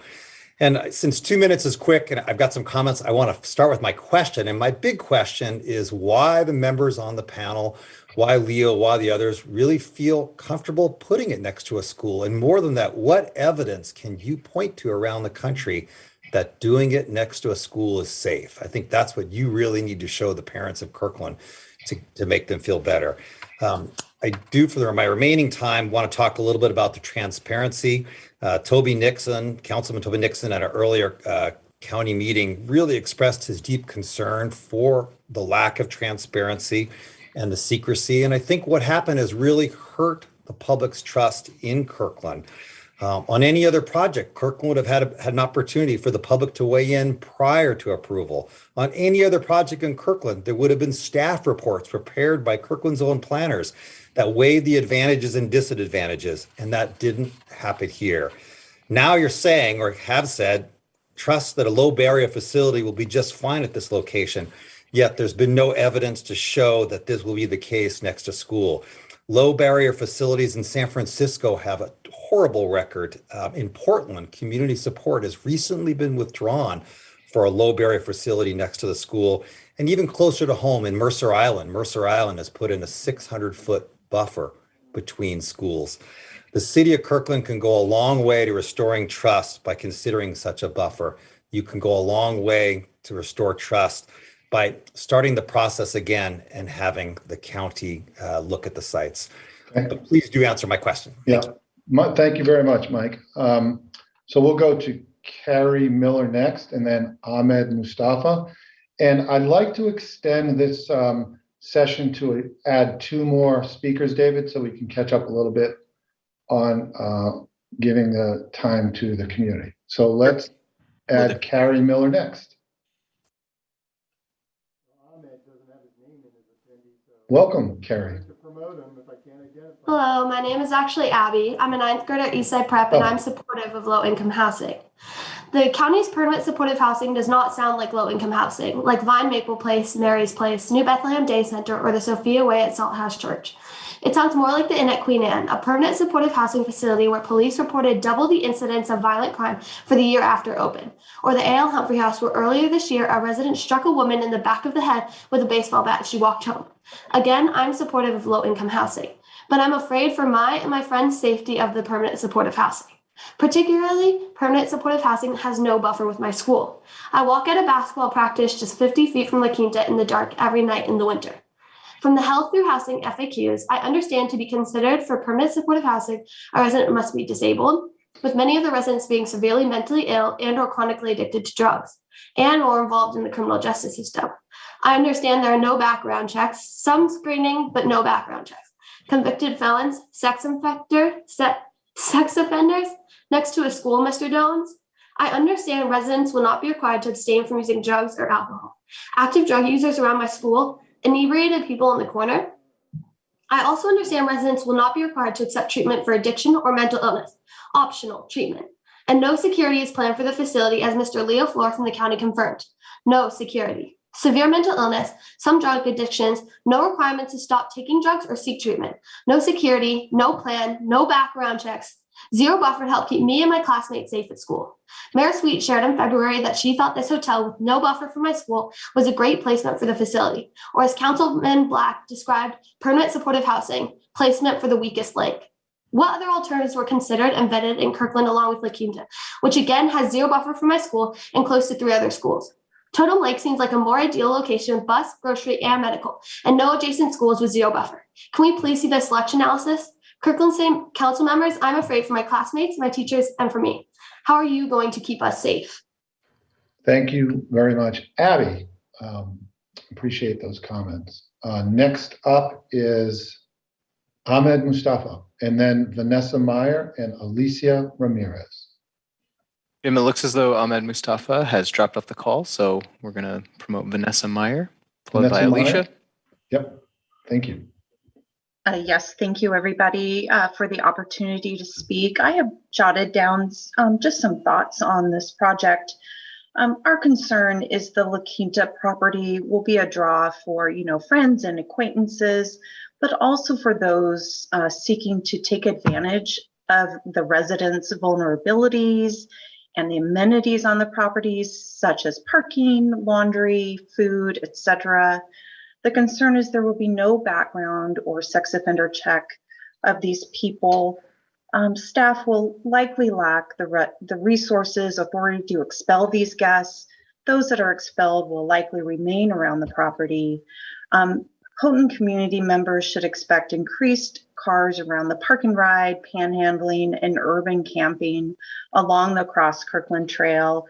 If Kirkland insists on health through housing, they should do so only with overwhelmingly support from the host community. Totem Lake has 2 commercially zoned properties that are far better suited for this, and the City Council's willingness to trade the quality and character of Houghton for this concept erodes our trust and confidence in leadership. And again, I really appreciate the opportunity to speak. Thank you so much. Thank you very much, Vanessa.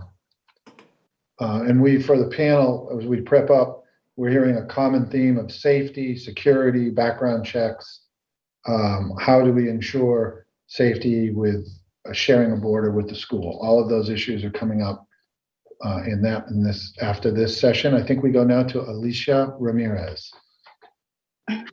Hi, thanks for letting me speak tonight. So I am a Kirkland resident and I've lived here for a long time. And I'm very supportive of the La Quinta housing. We've been talking about homelessness in our region for over a decade. Yet in our highly prosperous King County, our leadership in all levels has been ineffective in making homelessness a brief, rare, and one-time experience for its residents, as have many of our leaders at the state and national level. Why?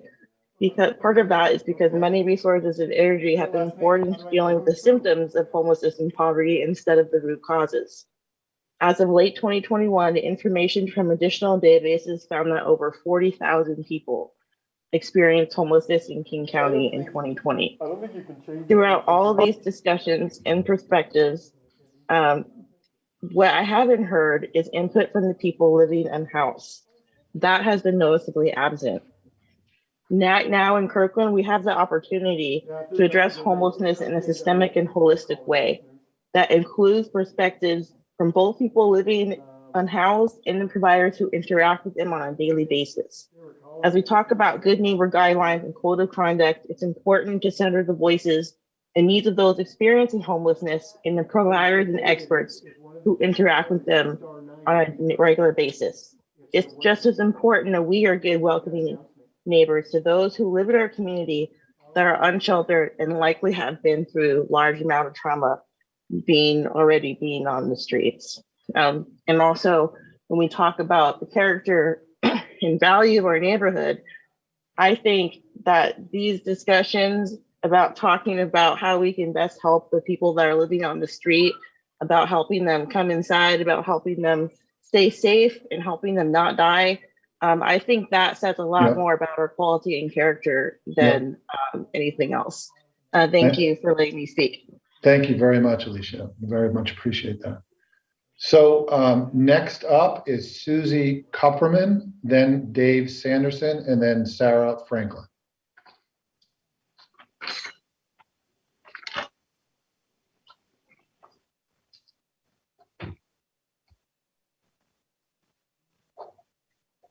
There you go. Go ahead. Hi. Welcome, Susie. Welcome. Hi, can you hear me? Yes, welcome. Hi, I'm Susie Kupferman. I am of two kids that attend Eastside Prep, and I too have some concerns. Although I highly support the need for facilities to house our homeless, I'm concerned about the location of this particular facility so close to so many schools. My questions are, we're seeing increasing reports. There was just an article in the San Francisco Chronicle detailing lots of crimes, lots of incidents occurring at these facilities. They talked about as much as 14% overdose rate. 14% of the city of San Francisco overdoses were occurring at this particular permanent supportive housing facilities. You have no guarantee that the facility you put in place at La Quinta will be successful. You have no guarantee that these types of things won't happen there. Maybe they won't, maybe they will. But as a parent to children at the school next door, I want to know what the city is going to do to monitor this. And if it is not successful, how are you going to then wind it down? Is there any possibility that if this turns into a place that is not helpful in terms of housing the homeless, that is not helpful because it is riddled with crime and riddled with incidents, if it turns into a security threat to the surrounding schools, what will the city do in that event? How and can this even be wound down once it's in place?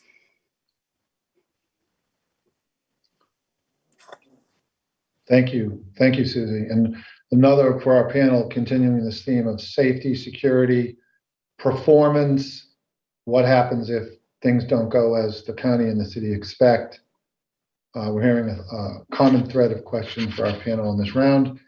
David Sanderson and then Sarah Franklin, and we're going to go to 7 speakers in this round.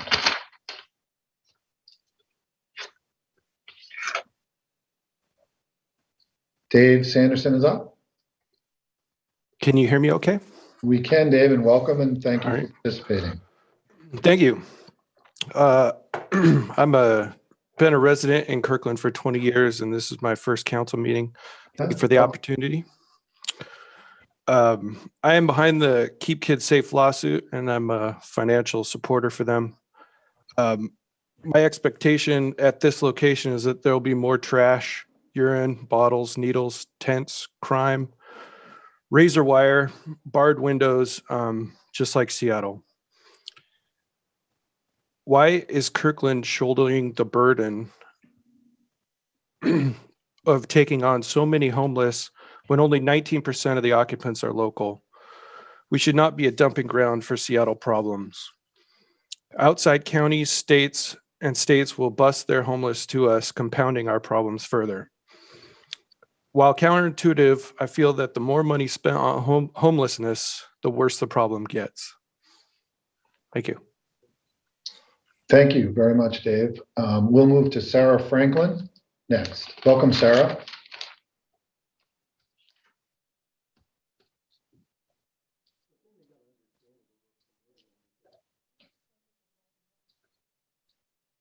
Hi, can you hear me? Yes, welcome. Thank you, and thanks for letting me speak this evening. And I just want to say that I am so excited about this project and so supportive of the Health Through Housing initiative. And I do not feel that we're going to be a dumping ground for Seattle's problems. In fact, instead, I feel like we're going to be part of a regional solution that is that we're in desperate need of. And in fact, we've heard information that says the opposite, that in fact, there will be a lot of emphasis on Kirkland placement first. So I think it's really important that we stick to the facts instead of disinformation. And I'm really proud of the city of Kirkland and King County for doing this. And I'm really tired of the narrative that homeless people are criminals. I think that that's a narrative that's born out of fear and fear mongering and not born out of truth. In fact, I think homeless folks and people who are unhoused are more likely to be victims rather than perpetrators of crime. And that's something that we need to think about. These are folks who are vulnerable, and this program helps address those vulnerabilities. And so let's think about these folks as our neighbors who need our help rather than people who are coming for us.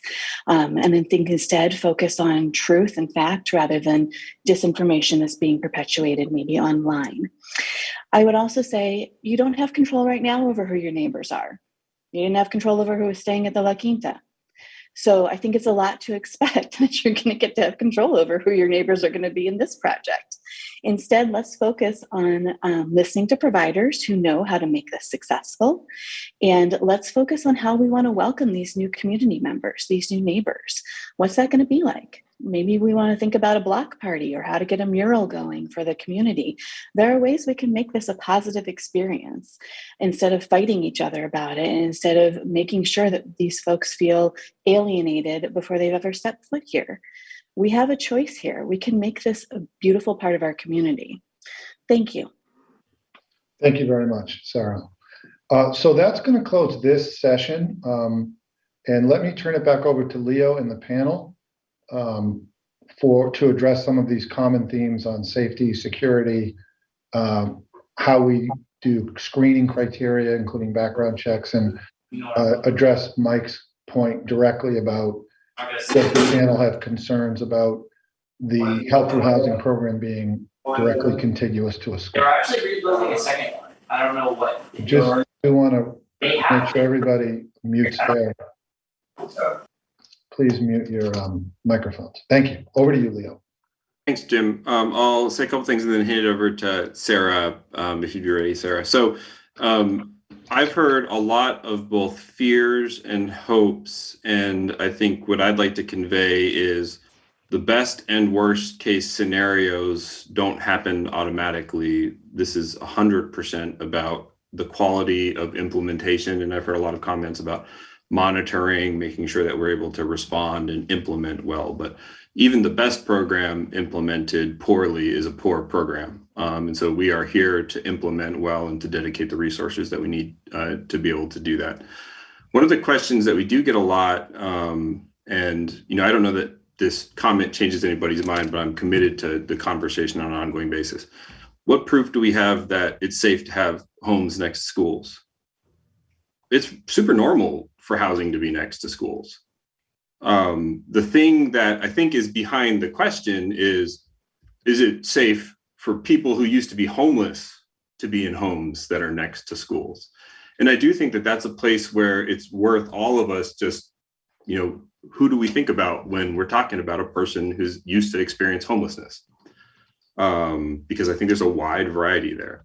And there are, it can sound glib, and that's not the tone of this at all, but I do think as we talk about data, but we also use stories, and they get used on both sides of this debate. The vast majority of crime and violent crime is committed by housed people. And I don't say that to be sarcastic. I say that whether a person's housed or not housed is not the important factor there. It's that doing illegal crime that harms other people is bad, and we need to correct for that in our society, regardless of whether a person is housed or unhoused. And that there are systems that exist to handle that, but that shouldn't be sort of put onto the homelessness and that in the supportive housing debate. And so I just offer those as we go forward. I think the ability to really sort of interrogate what assumptions we make about whether people are good or bad because of their housing status versus other circumstances that describe them or true about them, I think is a really important inquiry for us. Sarah, lives in that space of trying to bring to bear data and studies and rigor to this debate. So Sarah, I don't know if you have something you'd want to throw in there. Sure. And Brian, Ole, you can't imagine how excited I was to have anybody get on and provide public testimony that they like data. So I would like to invite everybody to check out the Third Door Coalition.org webpage. The Third Door Coalition is an all volunteer-led group. And it includes not just folks like me who are academics or researchers, but also business leaders, homeless rights advocates, service providers, healthcare professionals, and others who are really wanting to move beyond polarizing discussions about homelessness and instead to really focus together on evidence-based practices. What are the interventions that the data is telling us works best? And the Third Door Coalition website is a place where we have posted a lot of that information. So what you'll see there are decades of studies. There are reports that synthesize some of those studies, and then we have a number of the studies that are independently conducted. And these are studies that are done across disciplines. So it's not just one particular discipline that's doing this sort of study. It's we have sociology, we have medical researchers, we have economists, all sorts of different disciplines that have studied permanent supportive housing and what its effectiveness looks like, not just with respect to people who are experiencing chronic homelessness, but also with respect to the greater community. So what we see in those studies is that permanent supportive housing, when you're talking about the most effective tool to reduce chronic homelessness and the most effective tool to cut those costs that are associated with public safety and health, with ambulance transport or emergency room services, shelter stays, all of those other sorts of issues that all of us, all of our communities bear on a regular basis. That single most effective tool is permanent supportive housing. And so, as I think Leo had mentioned before, a number of those studies show repeatedly over and over and over that especially the more chronic the need is that a resident is bearing, the more cost effective it is to provide that person with permanent supportive housing than it is to leave them homeless. And so all of those studies are available on our website. I did want to also mention that in addition to the effectiveness piece, when permanent supportive housing is done well, the retention rates, meaning people never return to homelessness, can be in the high 90th percentile. And that's astonishing. I mean, you find many other things where you can have a high 90th percentile success rate.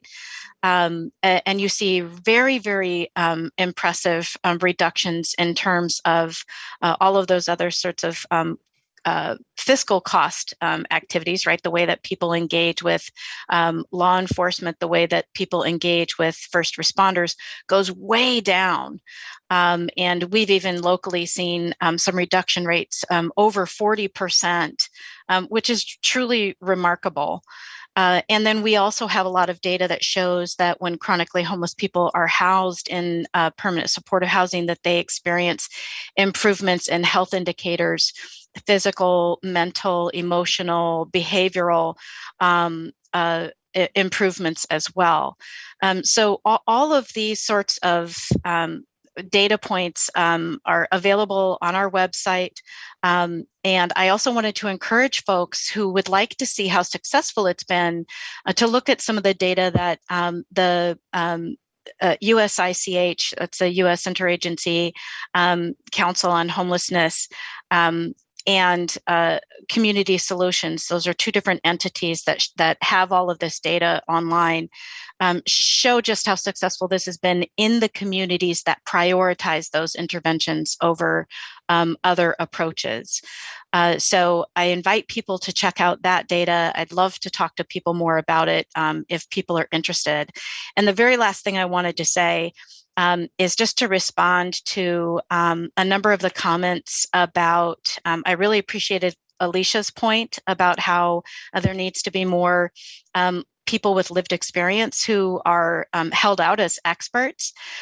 We are very fortunate in King County to have the benefit of a really exceptional community of organized people with lived experience in the Lived Experience Coalition. So you can Google their Facebook page.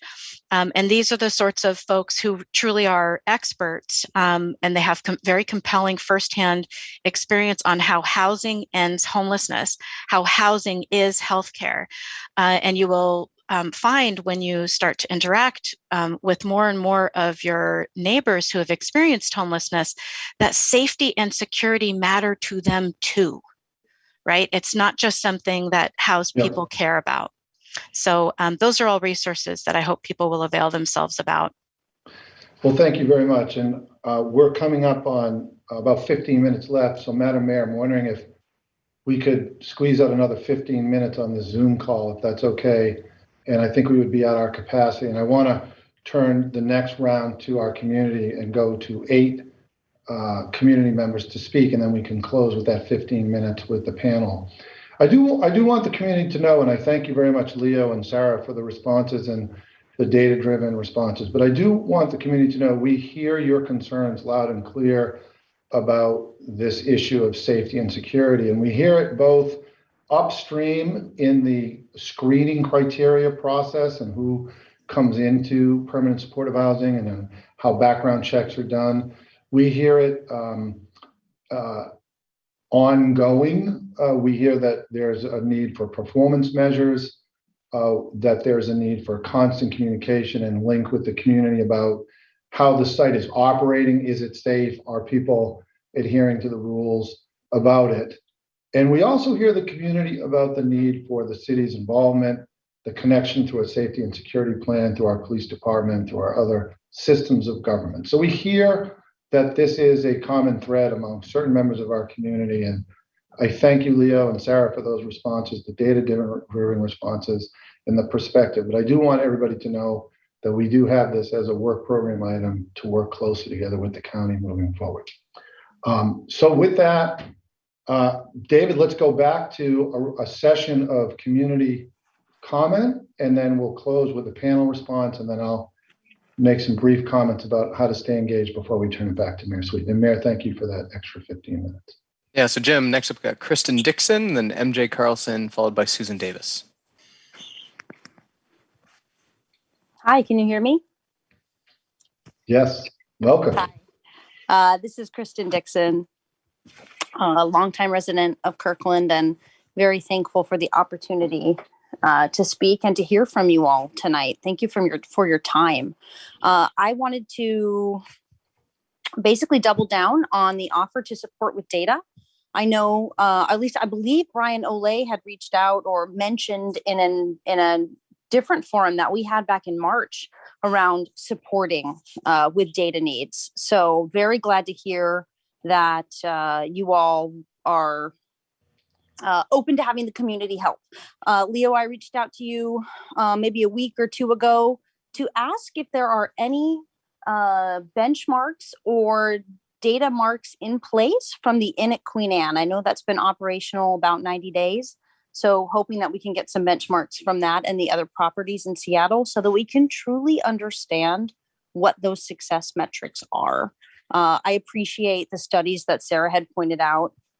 Looking at Third Door Coalition and some of the research, that's from 2015 and 2016. So I do think getting some data, especially post-pandemic data from 2020, 2021, and certainly this year will be much more applicable to the situation that we have at hand. I know that we've talked at length about how things are different now. I do have a couple of questions that I'm hoping you all can address. One would be parking.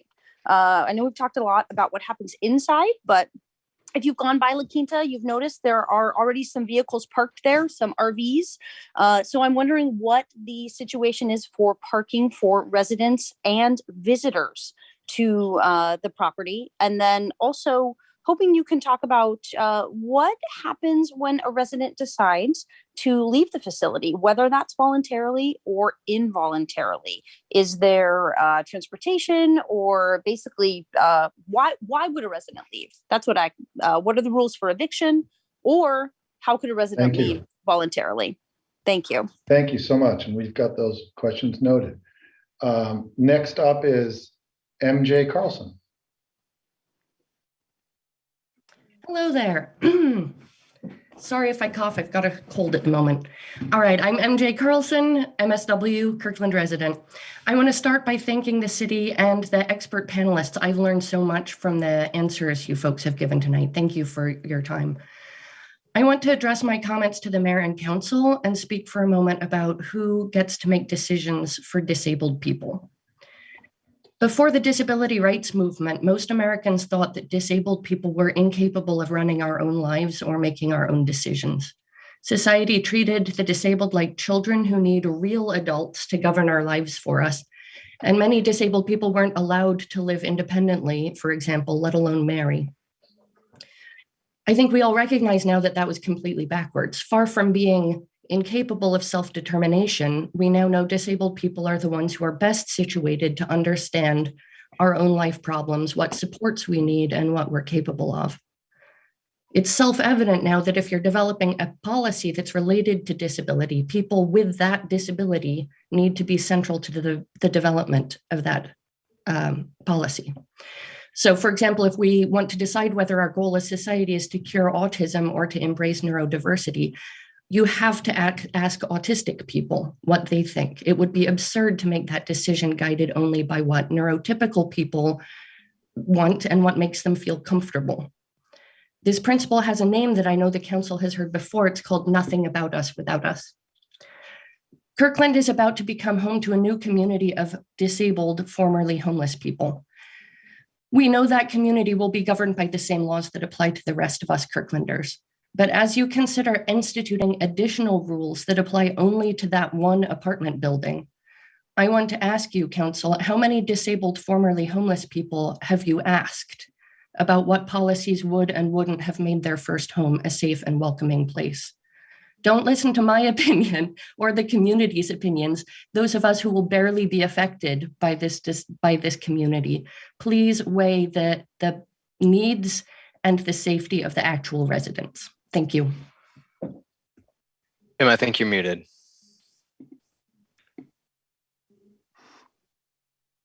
Thank you very much, MJ. We want to keep going here. Our next speaker is Susan Davis.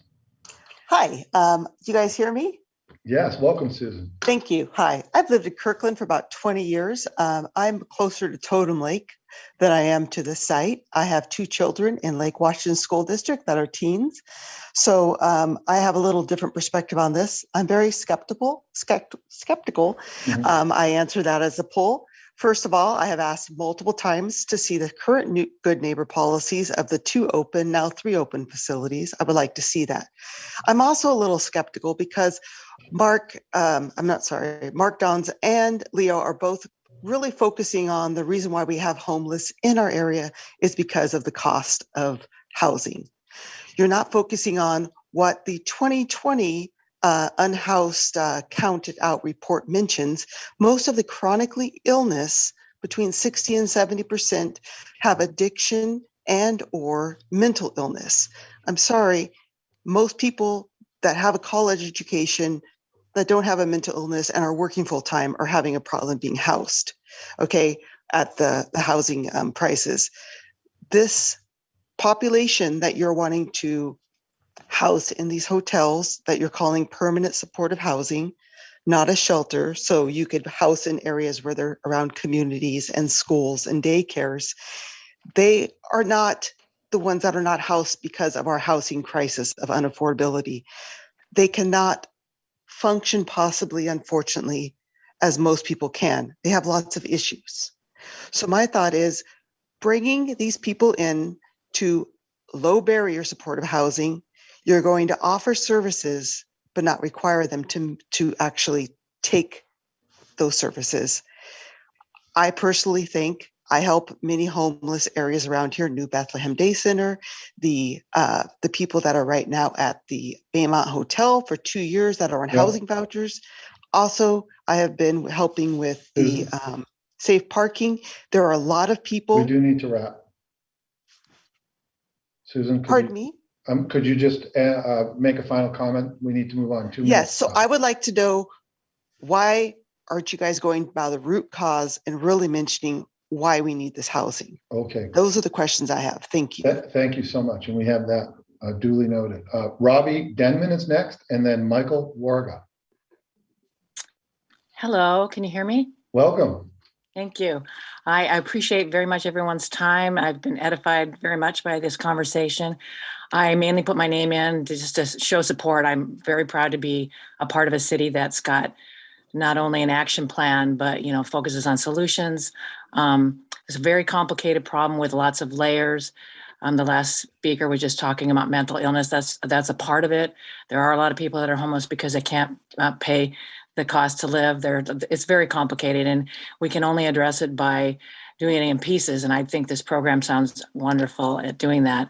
I've been a little baffled at the people concerned about the schools in the neighborhood. I know that the one student talked about walking home from basketball practice, but generally they are in school. We have people that come to our community and go to the beaches. Even school students sometimes create violence. I mean, it could be your neighbor causing violence. It could be a family member. It's just to think that a homeless person or previously homeless person might be the one to cause violence. It's baffling to me. So it's really good to hear different perspectives. And I hope that my neighbors keep an open mind. And, I just really am glad to be on board with the city that is looking for solutions. So that's really all I have. Thanks. Thank you very much, Robbie. And we'll move to Michael Warga, then Shriyam and Say, and then Sandy. And I apologize if I pronounce your name wrong. Michael.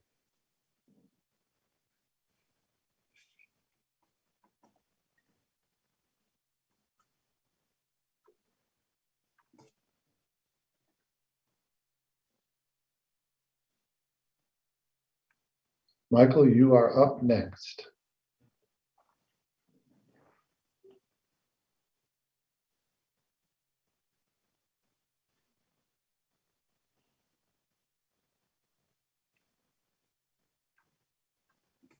Michael?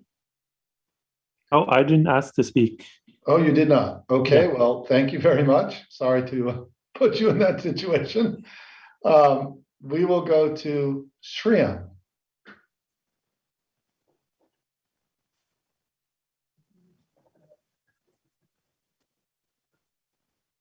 Shriyam, you are up next. Can you hear me? Yes, welcome. Thank you. Hi, my name is Sri Ram. My partner and I have lived in Kirkland for over 3 decades, and I will say we are really proud to see the city of Kirkland stepping up to be part of the solution. Because this, as many of the speakers mentioned, this is a county-wide problem, a statewide problem, and we all need to do our part. I volunteered on the street working with homeless youth for more than 4 years. And one of the things I learned from that is most of these people didn't start out with addictions or, in many cases, mental health trauma and stuff like that. They started out being homeless, and it was a result of being homeless that caused these issues. So when I hear concerns about the homeless population being, a lot of addicts and mentally unstable, I feel it's a very unfair characterization, because it is putting the cart before the horse, and that's not how it works. What these people need is support. The number one thing I heard from these people on the street is they are looking for housing. If they had housing and the support, they could turn their life around. They wanted to turn their lives around. And I want to make sure that we give them that opportunity to turn their life around. My partner works in mental health. And one of the biggest barriers to getting mental health support is housing. Again, if you don't have housing, it is very hard to show up for your counseling services. It's very hard to make use of the services. So it's critical that this need be satisfied. And as we heard today, the permanent supportive housing is a big part of that story. So I'm really happy and supportive of this effort. My one question for this city is, what community services and resources will we provide? Because can they find jobs in this community? Can they find mental health services in this community? These are things that are critical for this program to be successful. Thank you. Thank you very much. I think I see our panel taking notes. Our next speaker is Say, and then Sandy Marshall, and I think that's our full roster this evening. Yeah, so Jim, it looks like Say maybe dropped off the line. So we have Sandy Marshall, and then Jerry O'Neill, and then SC will bring out the night. Thank you. Welcome, Sandy.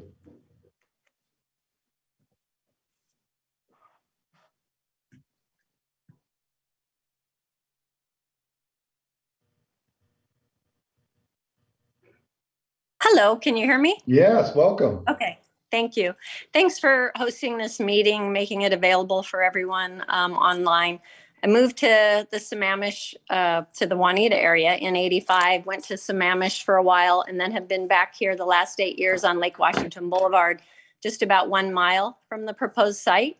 I was a teacher in the Lake Washington School District for 8 years, so children are a priority personally and professionally. I have 2 grown children. When we lived in Sammamish, the neighbors fought against what would become Inglewood Junior High across the street from our neighborhood.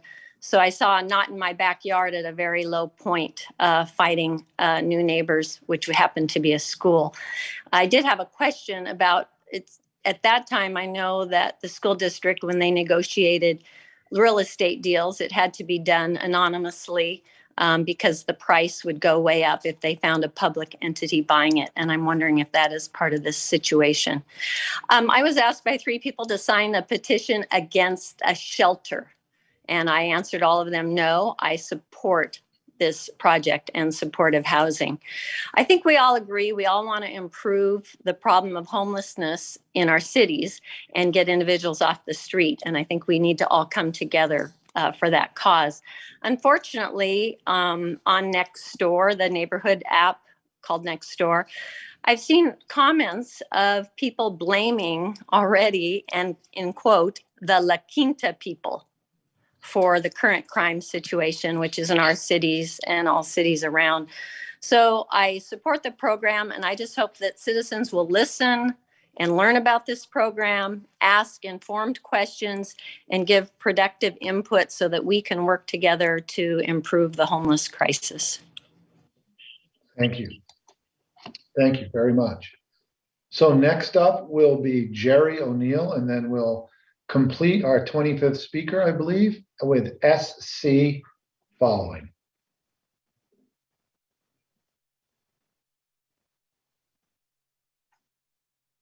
So Jerry, you are up next.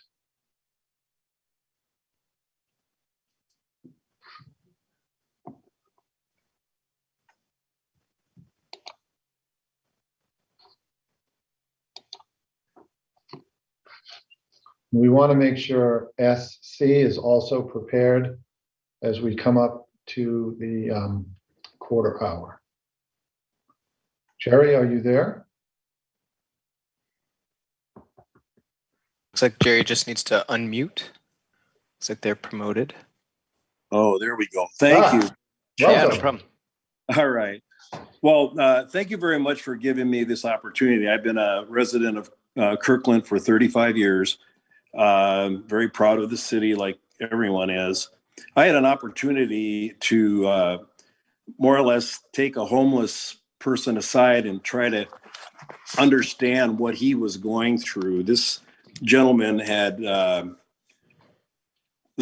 wasn't begging for money. He was just looking for another stove, because every time he left his stove from his tent, he and his partner would have to go and buy another stove because it would get stolen.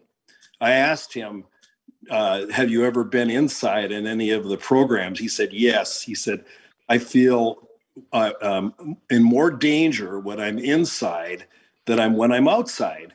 And he said, the reason is because a majority of the people inside are on drugs, and the drug pushers really bothered him and threatened him.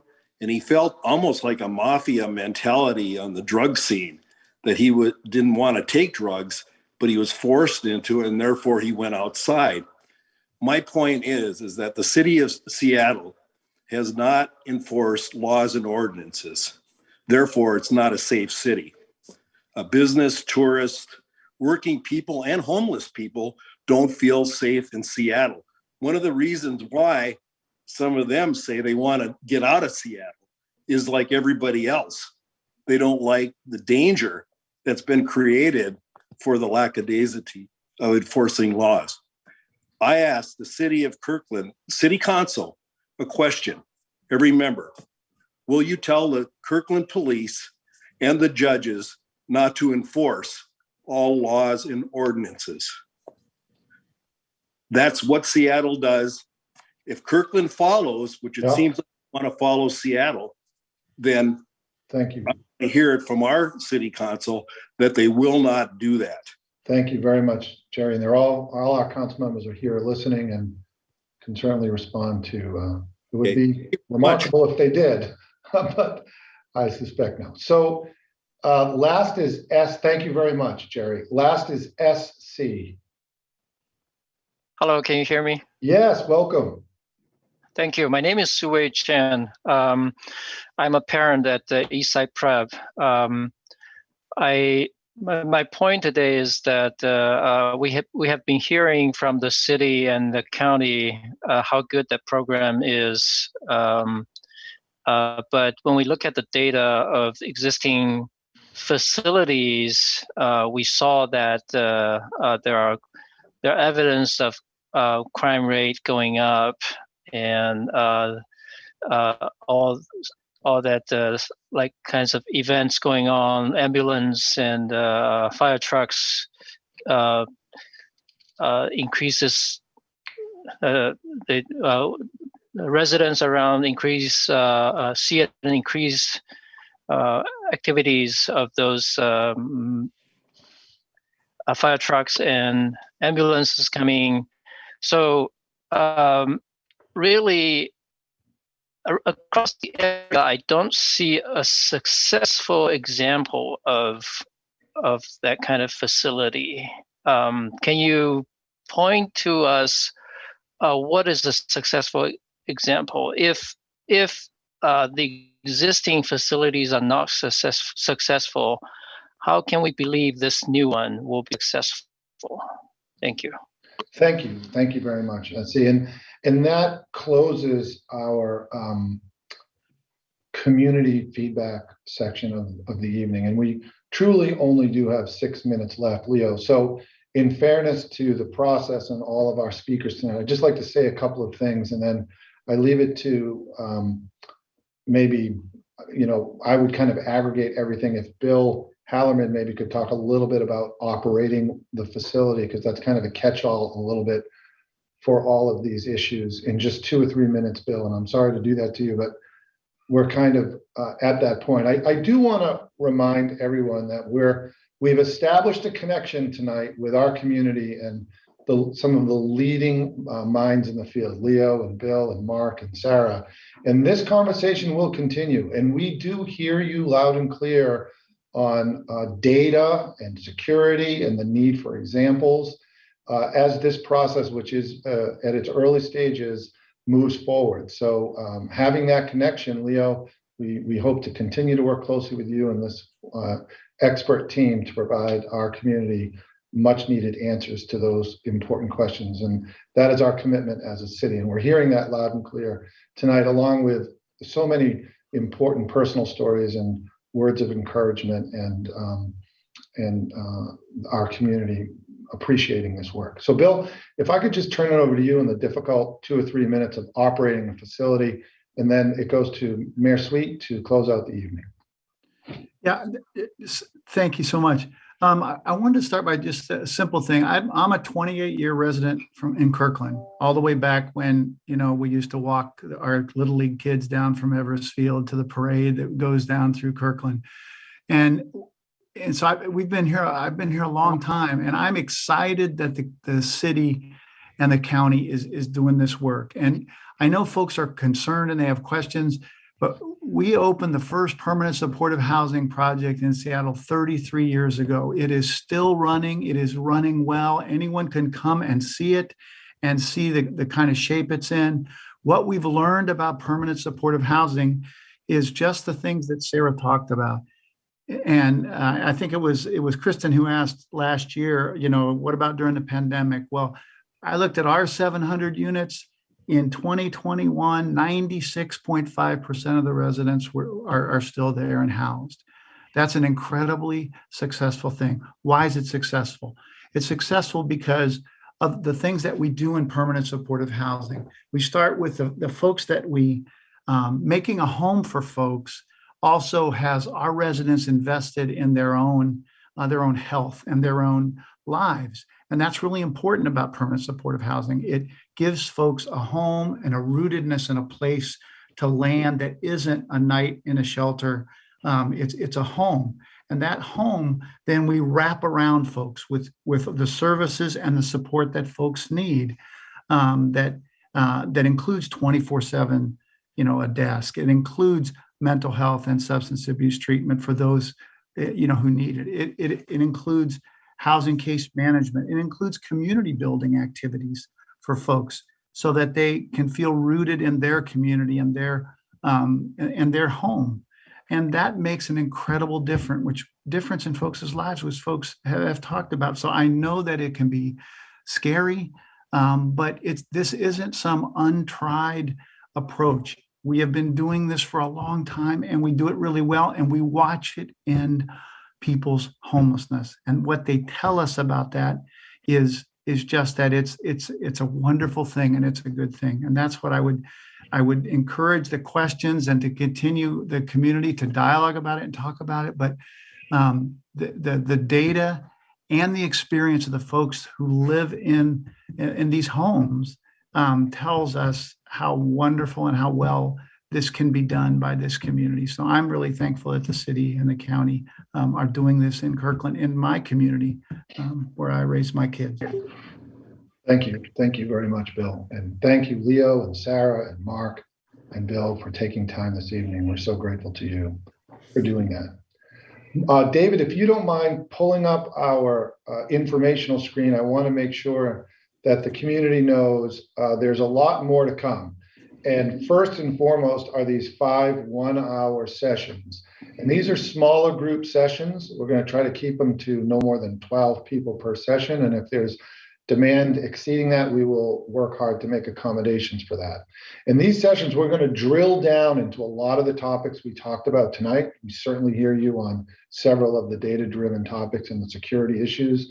We'll be talking about that, and we'll be conveying and working closely with the county and these experts and others to make sure we're addressing those issues. So there's a lot to follow, and we feel like these direct staff to community conversations with a little bit more time on a single issue is a great way to get some insight as to how we can make sure we're getting the information out and learning what we need to learn in order to do this. So please go to kirkland.gov, kirklandlaw.gov at council, and you'll see to contact the council. If you go to kirklandlaw.gov, health through housing, you will see these dates. We're scheduling them now, so the interactive process will be published maybe tomorrow or the day after, where you can sign up to be part of this. I'll close by saying we also met with several community members about site visits and being available to the community to come out and meet folks, to see in places, or to if there is a group of 5 to 12 people outside the city and you'd like the city to come out, that offer remains open as well. Well, obviously, we do have some resource constraints, but we'll do everything we can to make sure that we meet with you in a place that you feel is that we need to see or to experience. So with that, Mayor Sweet, I thank all the members of the council and our panelists, the city staff tonight. You've been amazing, and you did it. You practiced technology in public, and I'm the most grateful, I think, for that. And Mayor Sweet, I turn it back over to you to bring this evening to a close. Thank you, Jim, and thank you so much to our distinguished panel group, Leo, Mark, Sarah, and Bill, particularly Bill, because you live here. And that makes me very proud. I would like you to look seriously at extending your franchise. But most of all, all of our thanks on the council goes to the large group of our community that turned up tonight. Almost 250 people joined us just in the webinar. So I think that is so very important. In the future, please take us up on our offer to continue this conversation. We need your engagement. We need, I'm really heartened listening to just the back and forth of this discussion tonight in terms of our ability to make this happen and to make it happen in a way that is going to be really good for Kirkland and really good for our community. It's important work. It's critical work.